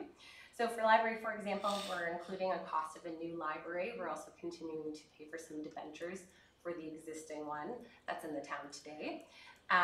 We also have a provision for a new East End fire station and an associated truck, as well as a few replacement pumpers and rescues, but those we're replacing with additional capacity. So a portion of those costs are being included in our rate calculation or will be included in our rate calculation. Police, we have additional gear, and then we have a provision for some new future development related space that's to be determined. So it's kind of a bit of a generic amount at this moment. Parking and bylaw, we do have about 300 spaces in total, but 200 of those are actually quite substantial. One of them is a parking garage at 4.4 million. Another one is a parking lot at 3.4. Outdoor recreation, we have lots going on in terms of new infrastructure identified through the waterfront master plan. There's also the center as well, and that's a provision for 25 million all in. That's an all-encompassing project which includes trails, skate park, off-leash dog park, I believe, and several other amenities as well. And then we also have a whole host of other park improvement projects in there. Indoor recreation, the largest facility is the multi-purpose facility that was identified in the Parks and Rec master plan that just got completed this year. So that's quite substantial at about 28 million. And then administration, that's really related to development-related studies. It includes the development charges study, which are 90% cost recoverable through DCs itself. Pardon me. And in there we have an official plan update as well as a multi-purpose facility study. And transit, the largest projects there are really related to the acquisition of new buses. So I'm just gonna show a very similar slides for engineered services, and then I'm gonna try to wrap this up to give you guys an opportunity to ask questions. So the net municipal cost here over the 2019 to 2031 planning period is going to be roughly 260 million. After the adjustments, as I mentioned, that are required through the legislation, we're actually only going to be recovering about $94 million of that. And I would just mention on the water services, that net municipal cost, that's only showing the town's share of the shared water facility, which I'll show here on slide 15 quickly. I'll just skip down to that one just because I know it's a sensitive project, but the expansion of the water treatment plant for 50.8 million, the town share is 25.4 of that, so 50%. Roads, we have included in that capital program. These are gross capital costs, by the way. We have widenings and upgrades, intersection improvements and sidewalks. We have an expansion of public works building, as well as rolling stock vehicles. We also have various water distribution, so that's your linear infrastructure, for about 35.3 million, and water bills add just shy of another million to that. As I mentioned, we have that major water plant facility, and then we have various wastewater linear distribution infrastructure as well at about 6 million. And then the wastewater facility, obviously the largest item there is the new water pollution control plant at 90.3 million. However, that's occurring towards the end of the planning period, so most of that is considered to be post-period benefit. And that will be considered for recovery under future development charge studies. That being said, we are in the process of refining some of the capital programs, and we are hoping to bring forward kind of a final list with all the allocations to yourselves at the next council info session. However, if you guys have any questions, obviously on the kind of high-level costs we've been showing right now, we're happy to initiate some discussion and, of course, report back with any questions. Just as a general comment, I just wanted to set the tone that we have been seeing DCs increasing across Ontario, particularly in the last 2 years. Much of it has to do with construction costs increasing at a rate much higher than indexing or base inflation. Land values, I'm sure anyone who's tried to acquire land recently is aware that the land prices have just increased substantially. We've also found that municipalities, because of the new asset management planning requirements, are doing a very good job of creating robust inventories, which actually increases those historic service levels that I was talking about earlier. I'd also note every time a municipality does a comprehensive planning update, whether it be a master planning exercise or perhaps a detailed infrastructure planning exercise, we always find that there's something that was perhaps missed or understated, and so we find that that also puts pressure as well. So in terms of next steps, we're going to start calculating preliminary rates and reviewing those with staff, and then we'll be bringing that forward to yourselves for opportunity for comment well in advance of the bylaw coming forward to yourselves for passage. We will also be looking at any sort of policies. I was sitting in chambers earlier when you guys were discussing that one deferral policy, so we would be pleased to chat with staff about that if there's any questions. And then we would be looking, my apologies, to release the study in mid-May. So that kind of concludes the formal presentation, so if anyone has any questions, just let me know. Thank you very much. Council, questions? Councillor Doherty. I'll be the first one to make myself look like an idiot, but, so if I'm interpreting this accurately, our forecasted cost for infrastructure will not be fully recovered from development charges, so we are looking at a shortfall. That's correct, and in fact, you will never be able to fully fund anything from development charges. It's a bit of a sad reality, but that's why we want to come before you early and tell you guys that, because you should be aware of that as part of this process. And then just Go ahead, Councillor. through you to the treasurer, would this proportion not recoverable from DCs, as we're forecasting right now, would this be typical? Would this be more or less as a percentage?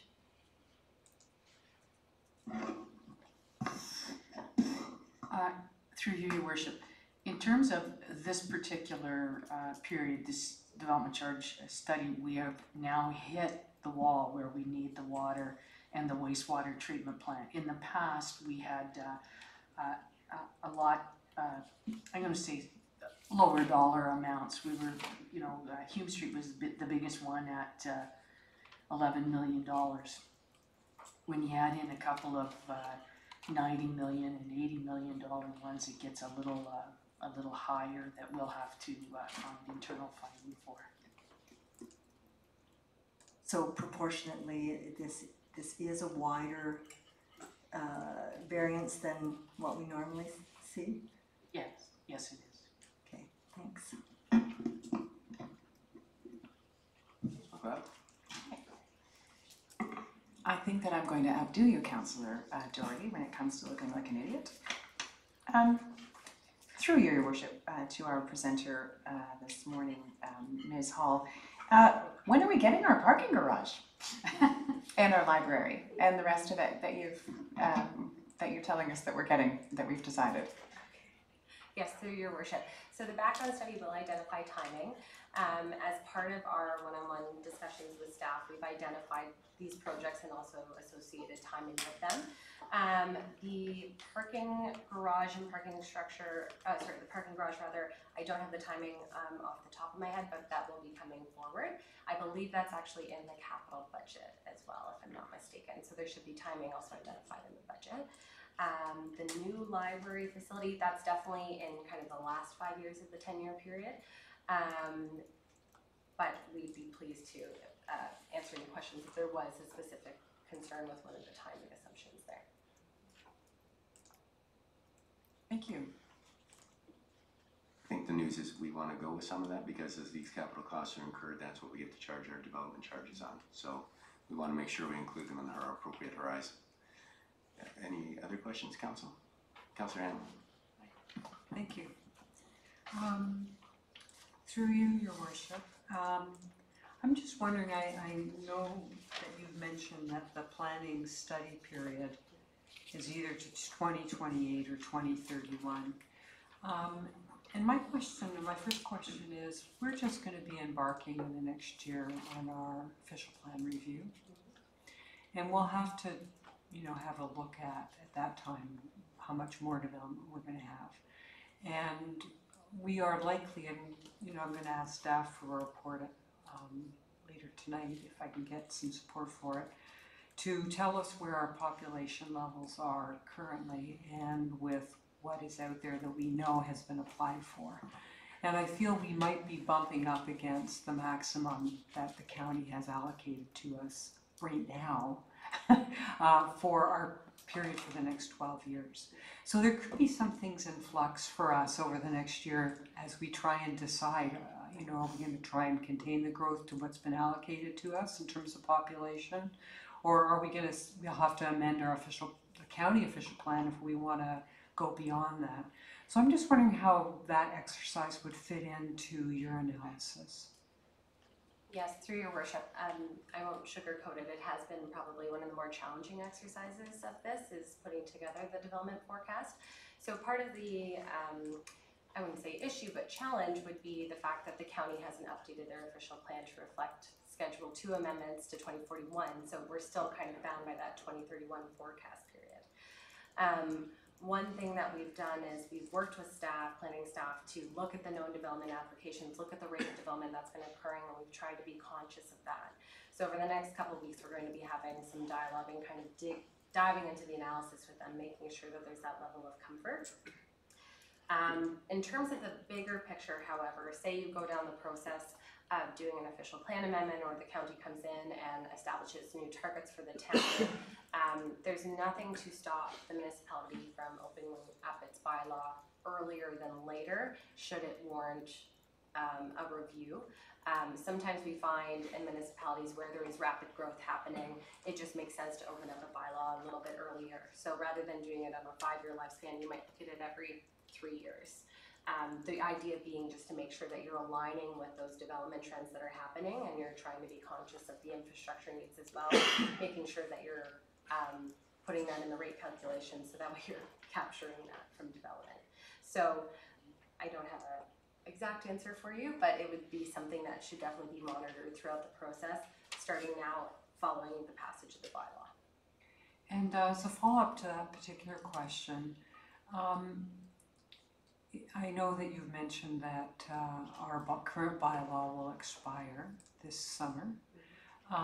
If we were, because I think we'll have to struggle over the next couple of months about how we're going to handle this, and at the expiry date of our bylaw, what happens? Like, because I could sort of see a scenario when what's on my mind is that really we should be doing this a year from now, once we've got our new official plan approved. But we don't want a period of time, of course, where there's no bylaw in place. So I don't know if this is something you've discussed already. Can you give us some advice on?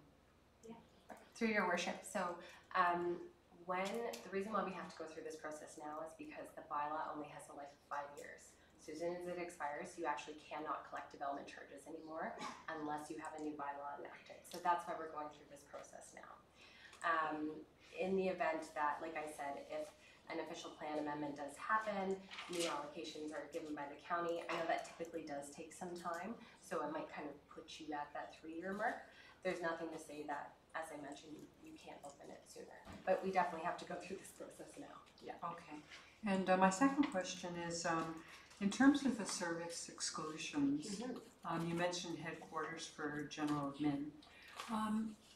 What if it's not town hall? Like, we have a shortage of space right now for staff, and I know that we'll be making some decisions in the next year or so about, perhaps building a new building for part of, I don't really know what the options are, quite frankly, but does this exemption cover all office space for our staff, or just the headquarters? Through your town worship. halls? Yeah, sorry. Through your worship. So that's a great question. I know it seems to imply, oh, is it just the town hall? What if there's satellite offices? It encompasses the satellite offices as well. However, for eligible services like a fire hall, we don't net out the offices in that fire hall. It's really just the space related to town hall itself, and then if there's any other satellite facilities, that has to be excluded. Okay. And then I wanted to understand,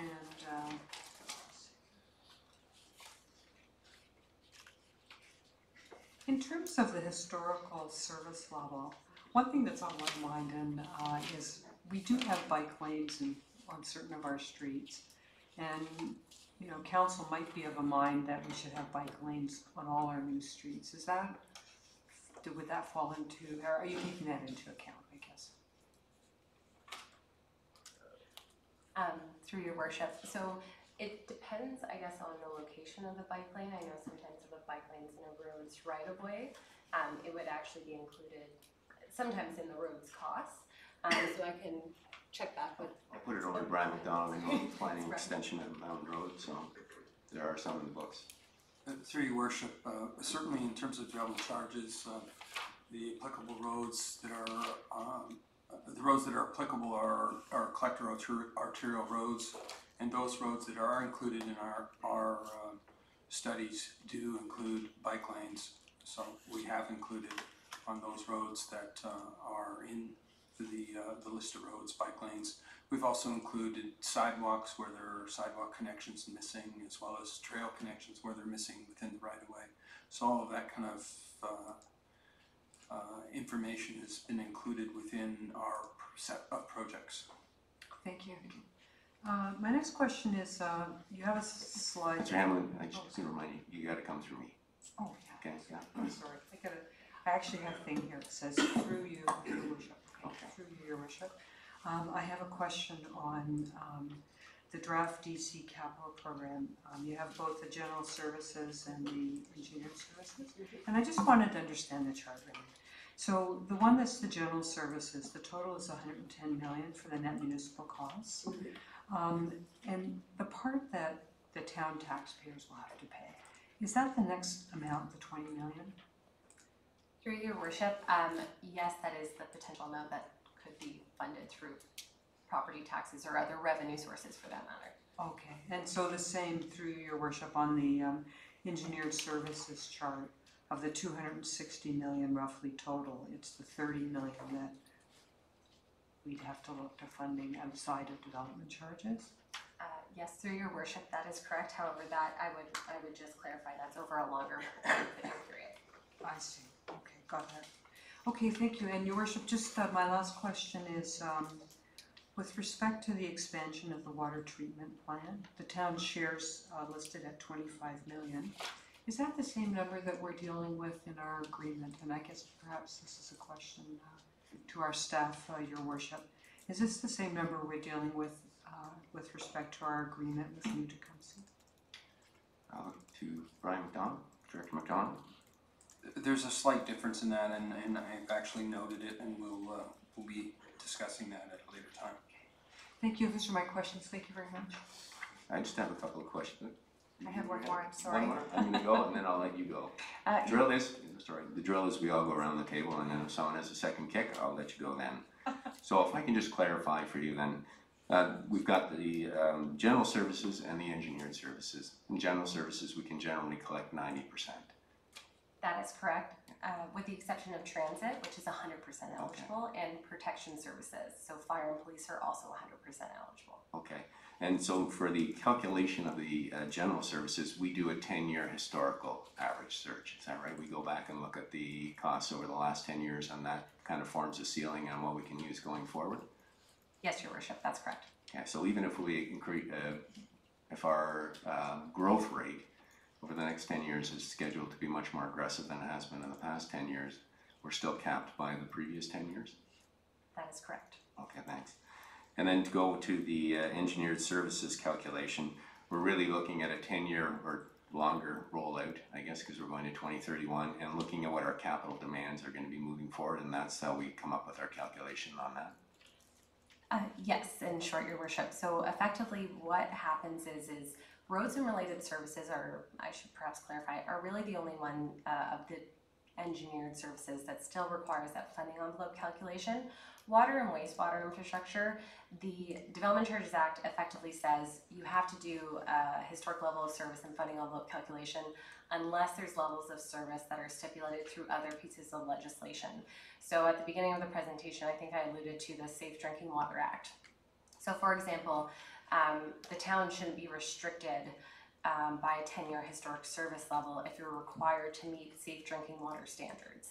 So that's why we actually don't calculate a funding envelope for those services at all. However, roads we do, but roads just has such a large infrastructure base that it's extremely rare to ever exceed that funding envelope. So it's calculated, but it's not always as relevant, I would say, as the other general services. Okay, good. Thank you very much. Those are my questions. Councillor McLeod. My question through you, Your Worship, is just further to the thought I believe that Councillor Hamlin was trying to get at regarding the official plan review that we are about to undertake, and perhaps dovetailing it to the to flow into the report and the creation of a new bylaw regarding development charges. When does our development bylaw expire? In July? Is that so? Yeah, that's okay. Marjorie? Through you, Your Worship, the effective date of the bylaw is September the 1st. And if we don't have one in place, we won't be collecting any development charges. Thank you. And one more through you, Your Worship. Is there a chance on this earth that we could have our official plan review done by that date? I don't think so, but I'll look to the CAO. Thank you, Your Worship, and through you to Councillor MacLeod. No, we will not have the official plan review done by that time. I think one of the factors impacting on the official plan review is the request by the Minister of Municipal Affairs and Housing that municipalities put a pause on major planning decisions until they release their results of the growth plan review, the provincial policies and related provincial document. That's not to say that we can't begin the process. So from my perspective, I think, and I've discussed this with our new planning director, we could finalize it from the reference and go to the market, and we can begin the process. But I think it would be overly optimistic to assume that the process will conclude by the middle of the summer. That is unfortunate, and thank you very much. Okay, well, seeing no further questions, thank you very much. Moving on then with other business. Consider other business, Council. Councillor Jeffrey. Thank you, Mayor Saunderson. I just thought if it was okay with you, I'd like to give a high view of the FCM meeting in Penticton. I know the information I relayed was specifically with respect to the budget outcome, but FCM has been working on a lot of other things at the same time, and they've updated their strategic plan and they did some resolutions. Is that okay with for this evening? Yes, go ahead. Okay, so FCM have updated the vision and the mission through the strategic planning, and for our newer members, the new vision is FCM builds better lives for individuals, families and communities through empowered and well-resourced municipal governments. So together we are building a Canada that is caring and inclusive, progressive, environmentally sustainable, safe, resilient, globally engaged, competitive and prosperous. And as part of our mission, we work on national issues where the federal actions are felt on the ground in cities. So FCM would not work on something that's provincially impacting municipalities. That's what AMO does. So we are national conveners of municipal governments, and we lead the development of a common national municipal agenda. We are the national voice of municipal governments and a partner in shaping the national agenda, and we are a national and international hub for municipal capacity building, sharing knowledge and best practices. I'm just picking out of the 11-page report that they sent us to share with you, but I will send it out. But I thought it's important for the public to understand about the work you support at FCM.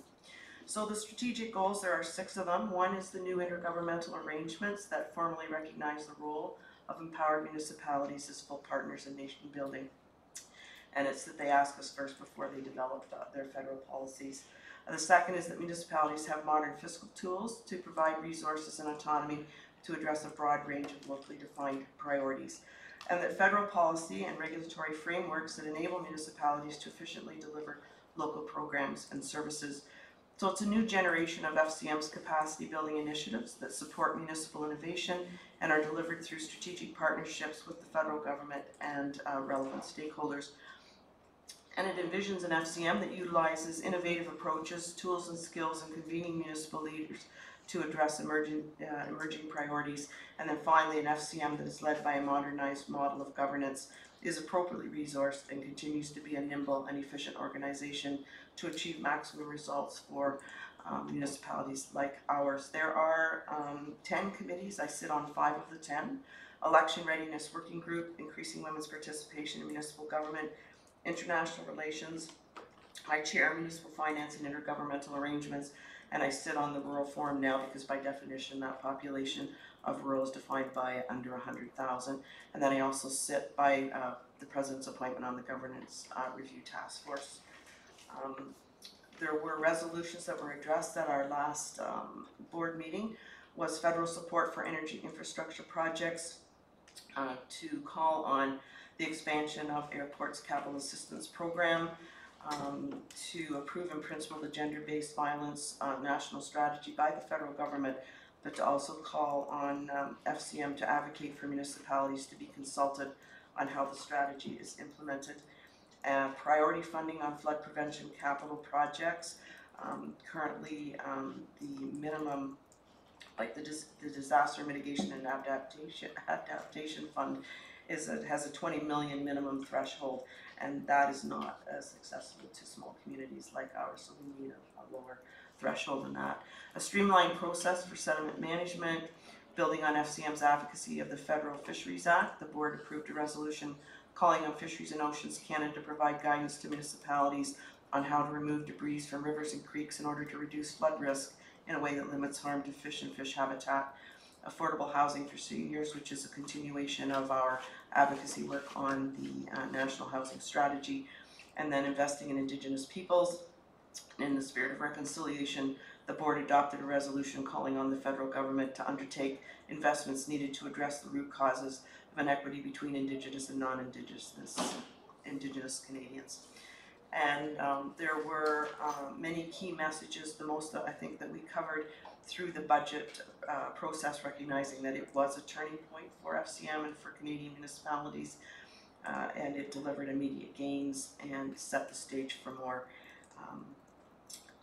So I think with that, if there's anything further you would like to know, I can circulate this summary, but that's a very high level of some of the work that came out of Penticton above the election readiness and the budget work. Thank you. Thank you, Councillor Jeffrey. Councillor Doherty? Thank you very much. I will endeavour to give you a brief summary of all that I learned at the Ontario Bike Summit this year, just this past Tuesday, and I have a couple of slides there, and that's the first. So this summit was held on Monday and Tuesday. It's an annual event, and this was the 11th. This year I was accompanied by Manager of Engineering John Bellick and Trails Committee member Bob Miller, and it was fantastic to have them present because you could immediately hear things and then discuss and bounce ideas off each other. So it was very fruitful that way.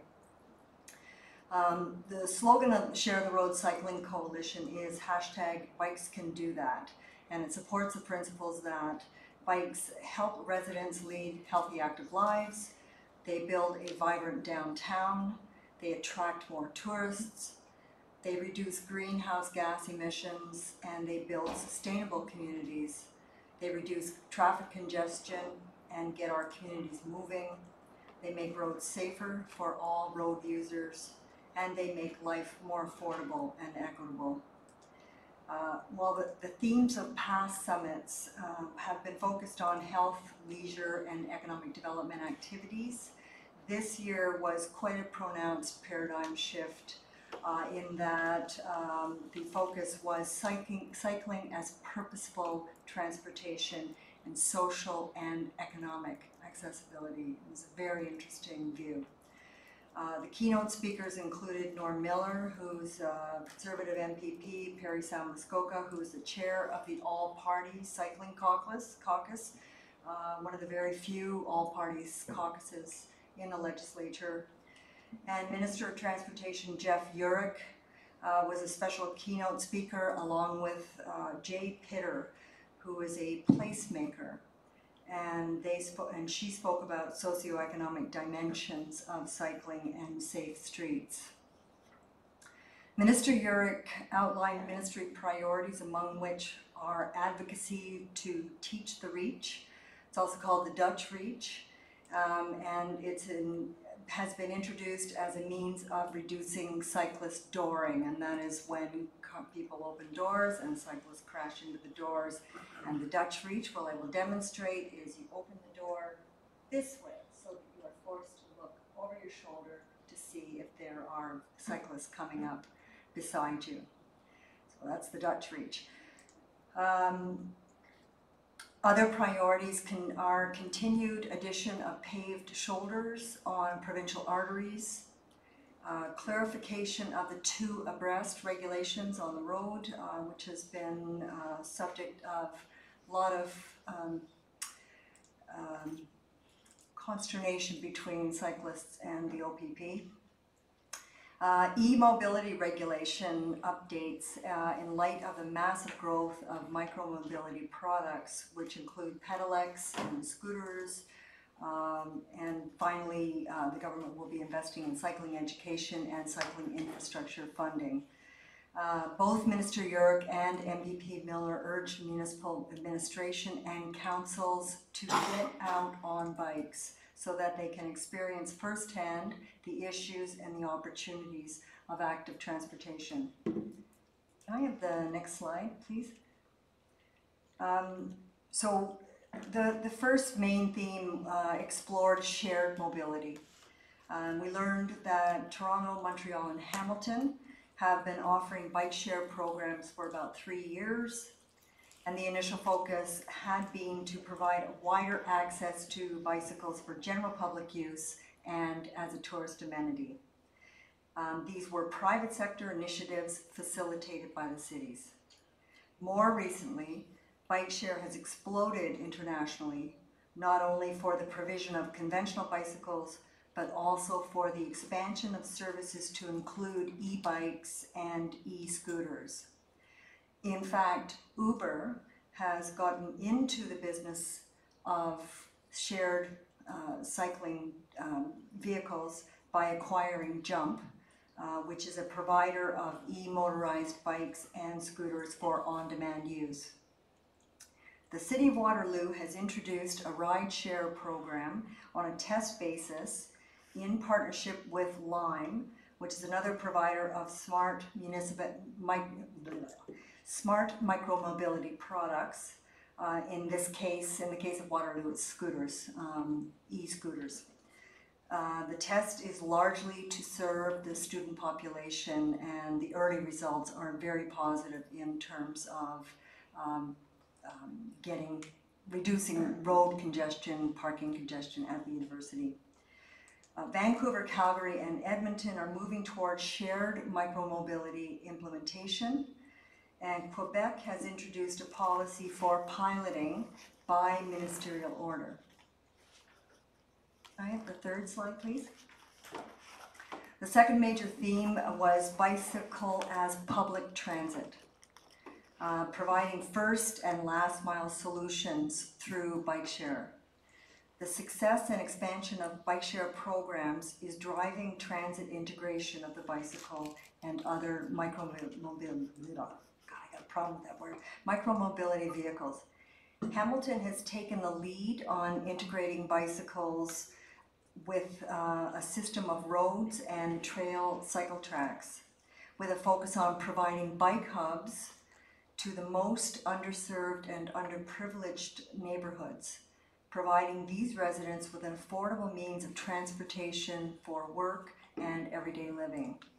The city has invested $600,000 in bike hubs and provides a subsidy for transit and cycle passes based on self-reported means. Similar programs are operating in Boston, Colorado, and the DC area, and others, and are focused on either filling gaps in public transportation services or in serving underprivileged communities. Can I have the last slide, please?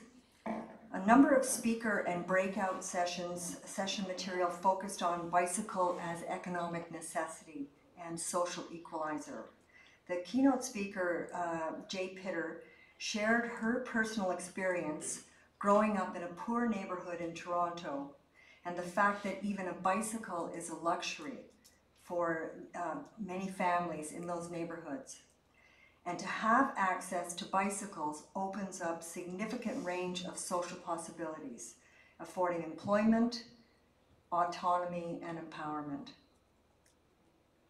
Finally, the summit explored purposeful cycling, the bicycle as personal transportation to work, to run messages, to play, and in particular the new demographics of cycling, the Gen Y and Gen Zers, who are not buying cars, but rather are choosing active transportation by conventional bike, e-bike, or scooter.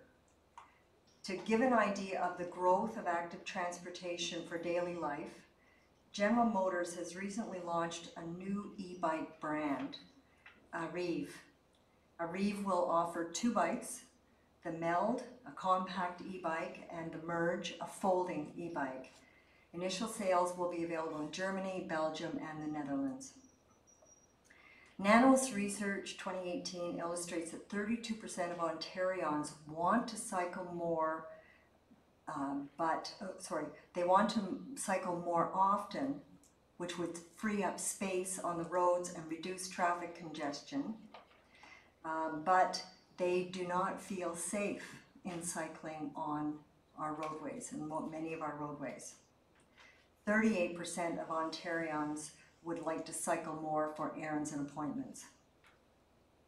All of the benefits of cycling, public health, reduced transit congestion, and greenhouse gas emission reductions cannot be realized until municipalities start to build safe cycling infrastructure. It has been proven that cycling infrastructure works. A 2018 City of Vancouver study found that including space for people on bikes in road design will move more people without widening the road. A typical vehicle lane can move 700 to 1,100 people per hour per direction, while a protected bike lane can move 2,000 to 3,000 people per hour per direction.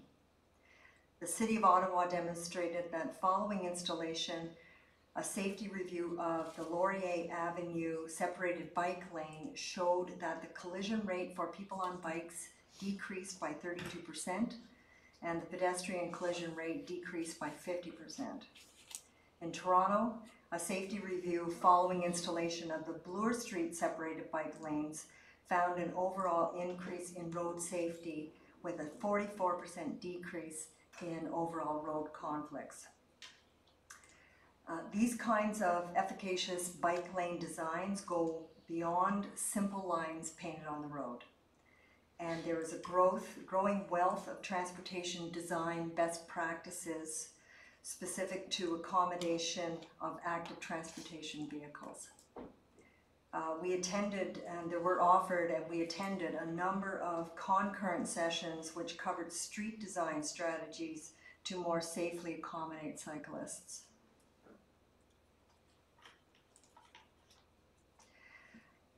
Overall, it was very encouraging to hear from communities in the Netherlands for whom cycling is really almost a way of life, and from several Canadian municipalities which have created dedicated active transportation staff positions and budget line items, which speak to the priority placed on active transportation infrastructure in those communities.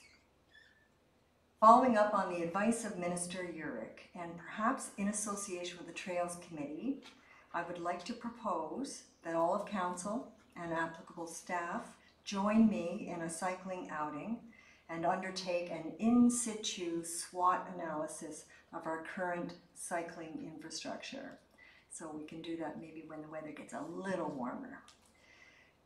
And then after our new cycling strategy, which is right now receiving final revisions before it's released to Council, after that is released, I will be bringing forward a request for a staff report to explore opportunities to incorporate separated bike lanes on a couple of our key collector roads for the purpose of reducing and calming traffic and promoting purposeful cycling. We had some very interesting discussions during our 2-day group of workshops, and some great ideas were actually put forth relative to solutions for particularly 3rd Street and 2nd Street. I'm hoping that the recently announced top-ups of the gas tax rebate can be allocated to this initiative as it qualifies as green infrastructure. That is my report. Thank you very much, Councillor Doherty. We look forward to those initiatives. Councillor Hamlin, I think you were on the list as well. I was. Thank you, Your Worship. My other business is to seek the support of Council in requesting a report from staff, which would estimate a total population for our town, and the total would include current and proposed population. And by proposed, I mean taking into account approved developments, which have not yet been built, and so therefore the population hasn't been counted, and also applications for development which have not yet been approved. I'm hoping that by receiving this report, it will allow council to have a discussion about where our population is now and with what's on the books in terms of the limits in the growth plan and the county official plan. And based on our discussions tonight, will also give us some food for thought as we move through the development charge process. So just to repeat, I guess I'm asking, I don't know if this is a motion or what. It's a request for a staff report. Okay, so request for a staff report to estimate the total current and proposed population of our town. And then for the calculation of that population, you're looking at the developments that are on the books, currently on the books, and applications that will be coming forward. Yes, like approved and just applied for. Right. Yes. Okay. I'll look to the CAO. Through your worship, I mean, I guess there are two separate things, right? I mean, if we're asking for a population forecast, we can do a pure population forecast based on the forecast in the county official plan, in our own official plan. If this request is for an inventory of draft approved plans of subdivision, we don't use that inventory to calculate population growth. So if we want a demographic analysis on the expected growth rate in Collingwood for the next 20 years, we can do that. If you want an inventory of approved development, that's a separate issue. You can do both, but one doesn't inform the other necessarily. Councillor Ham, can you clarify what you're looking for? Through you, your worship, I'm not looking for a forecast out 20 years. I'm looking more for what is our current population, and maybe it would be based on an updated version of the map that staff kindly provided to us during our orientation that showed us all the proposed applications.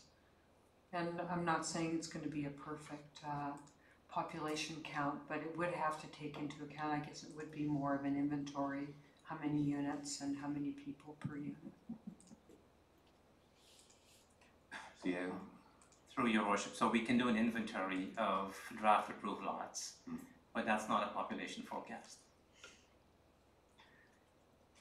So just so we're clear, what I understood was you were looking for an inventory of the developments that are on the books and potential developments coming forward in the application process. And I guess there would be assumptions moving forward in terms, but it's not an actual population count, as I understand the CEO's comments. Yeah, it's a bit technical for me, I think, your worship. I was just trying to have a bottom line. How close are we to our 2031 limit that the county and the province has imposed on us in terms of population? Through your worship, so that would clarify it. So this is not a population forecast. Population forecast is already in the official plan and in the county official plan. So what we can provide you with is an inventory of the approved plans of subdivision and how far does that go to meet the current forecast that's existing. So we're not doing a new population forecast. We can provide you an inventory of development and how close we are to fulfilling that forecast that's on the books. That's fairly straightforward, but that's not a population forecast.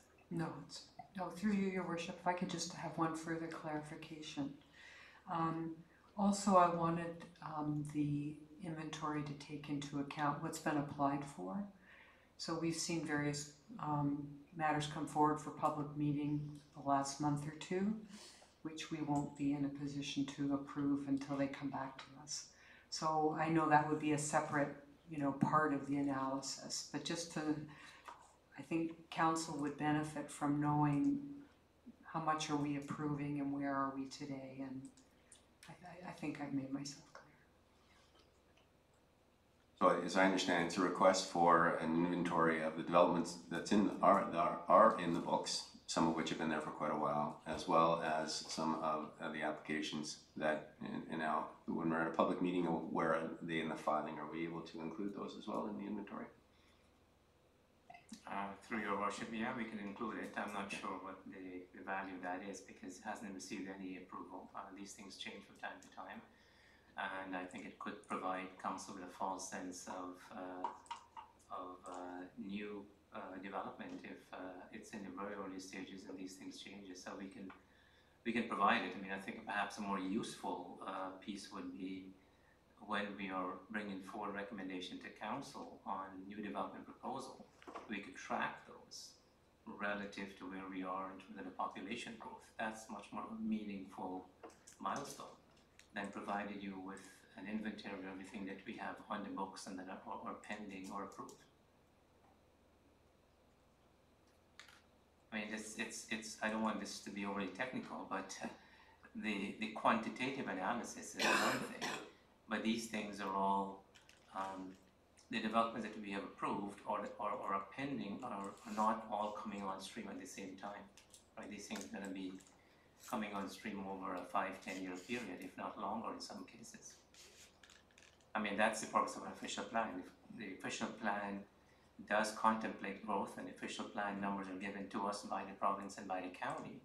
And when we designate lands for residential, commercial, industrial uses, the population projection contained in the official plan is what we use as the basis upon which we approve development. So the context for approving development is the official plan, and the official plan has the numbers, and we can't exceed those numbers. Those are mandatory provisions in the official plan.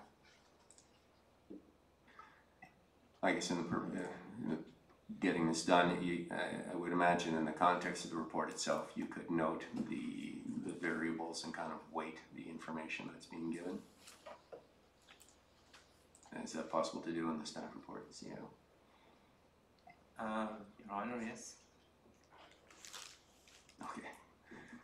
All right, Councillor Hamlin, I need a seconder for that. Councillor Doherty, discussion, questions around the table? Councillor Doherty. Just want to just through you to the CAO to understand why we couldn't use planned residential developments as a measure of future population. Because if we assume that every residence that is built is going to be occupied by, 2 point whatever people, then would it not follow that is, if you add those up, then they would also give you a population forecast, at least in tandem with county and other statistical forecasts? Yeah, that's one measure of doing it, but I guess what I'm saying is that that's a very simplistic approach to dealing with population forecast and development approval. Mm-hmm. Development approval is contemplated through the official plan. There's a time horizon, and it's 20-25 years, depending on the municipality. I think it's ours is 20, Nancy. Sorry. Yes, Mayor Saunderson, our official plan, it goes to 2031. And so our official plan has within it the population of 33,400 is our projected population. But just to note, and perhaps I can add, that what that does not include is our seasonal population. And we have a significant portion of our growth in units that is not occupied full-time or by permanent residents. So that certainly is another factor that complicates this exercise.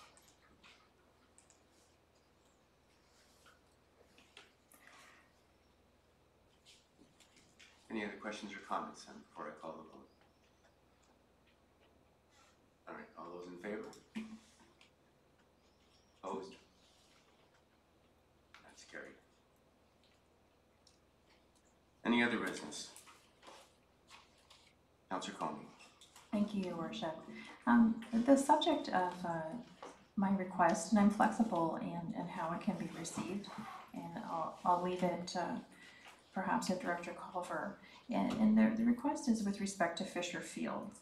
And some context for my rationale is obviously we recently approved $250,000 in this year's budget with an understanding that there is a clubhouse that we'll be breaking ground on. But in last year's budget, there was also some funding for the design of the facility. And going back to 2016, I believe that there was an ask for a report that would outline some of the different user groups. And I think this new council would benefit from either a presentation or a staff report that would bring us up to speed on the specific user groups and their proposed role in the cost sharing, the monies spent to date, and the estimated remaining costs, as well as the design. And again, I'm flexible in this ask. Perhaps it doesn't require a staff report, perhaps it's a presentation at our next committee meeting, but it's something I'd like to put out there. Director Culver? Thank you, Your Worship. We can produce an update or a report either for information. That's something you can bring forward to the Corporate and Community Services? Yep. Okay. Is that something we require a motion for, or just how are we looking to handle this? I mean, I think if there's a request for a staff report, it's got to be through a motion. Okay. So then just specifically, you're asking for an update in terms of? A budget, money spent to date, and the proposed total budget, and the timeline of the project taking us to where we are, and including a discussion of the various user groups in the facility. Okay. So it's the staff report. And you're looking for the cost sharing? Is there a cost sharing arrangement with the other user groups, or I just want to be clear on the status of the user groups? I'm not sure I'm following. Through Your Worship, the only cost sharing that's been suggested or proposed at this point is with the Soccer Association. There's been an idea that they would participate in the non-DCable part of the project. Okay. And is that what you're looking for in the user groups? That would be helpful, I think, to council as a whole, given how tight the timeline is with an attempt to potentially RFP and break ground this year. I think the sooner council can get a full picture, the more it would help. Okay. Do we have a seconder for that? Councillor Madigan. Any questions or comments before I call the vote? Councillor McLeod.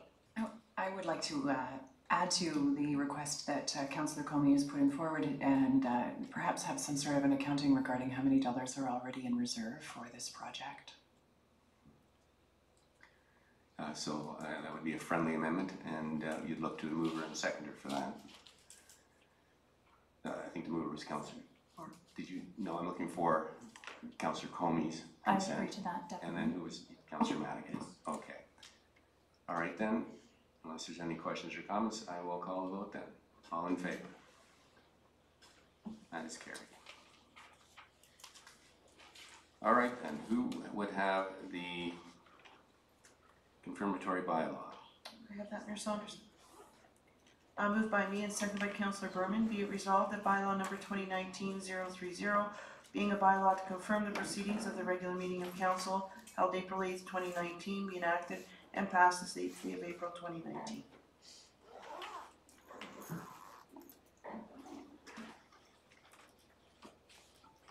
All right, I will call the vote then. All in favor? That is carried unanimously. And who wants to move the motion to adjourn? Councillor Jeffrey. All right, we're adjourned. Thank you.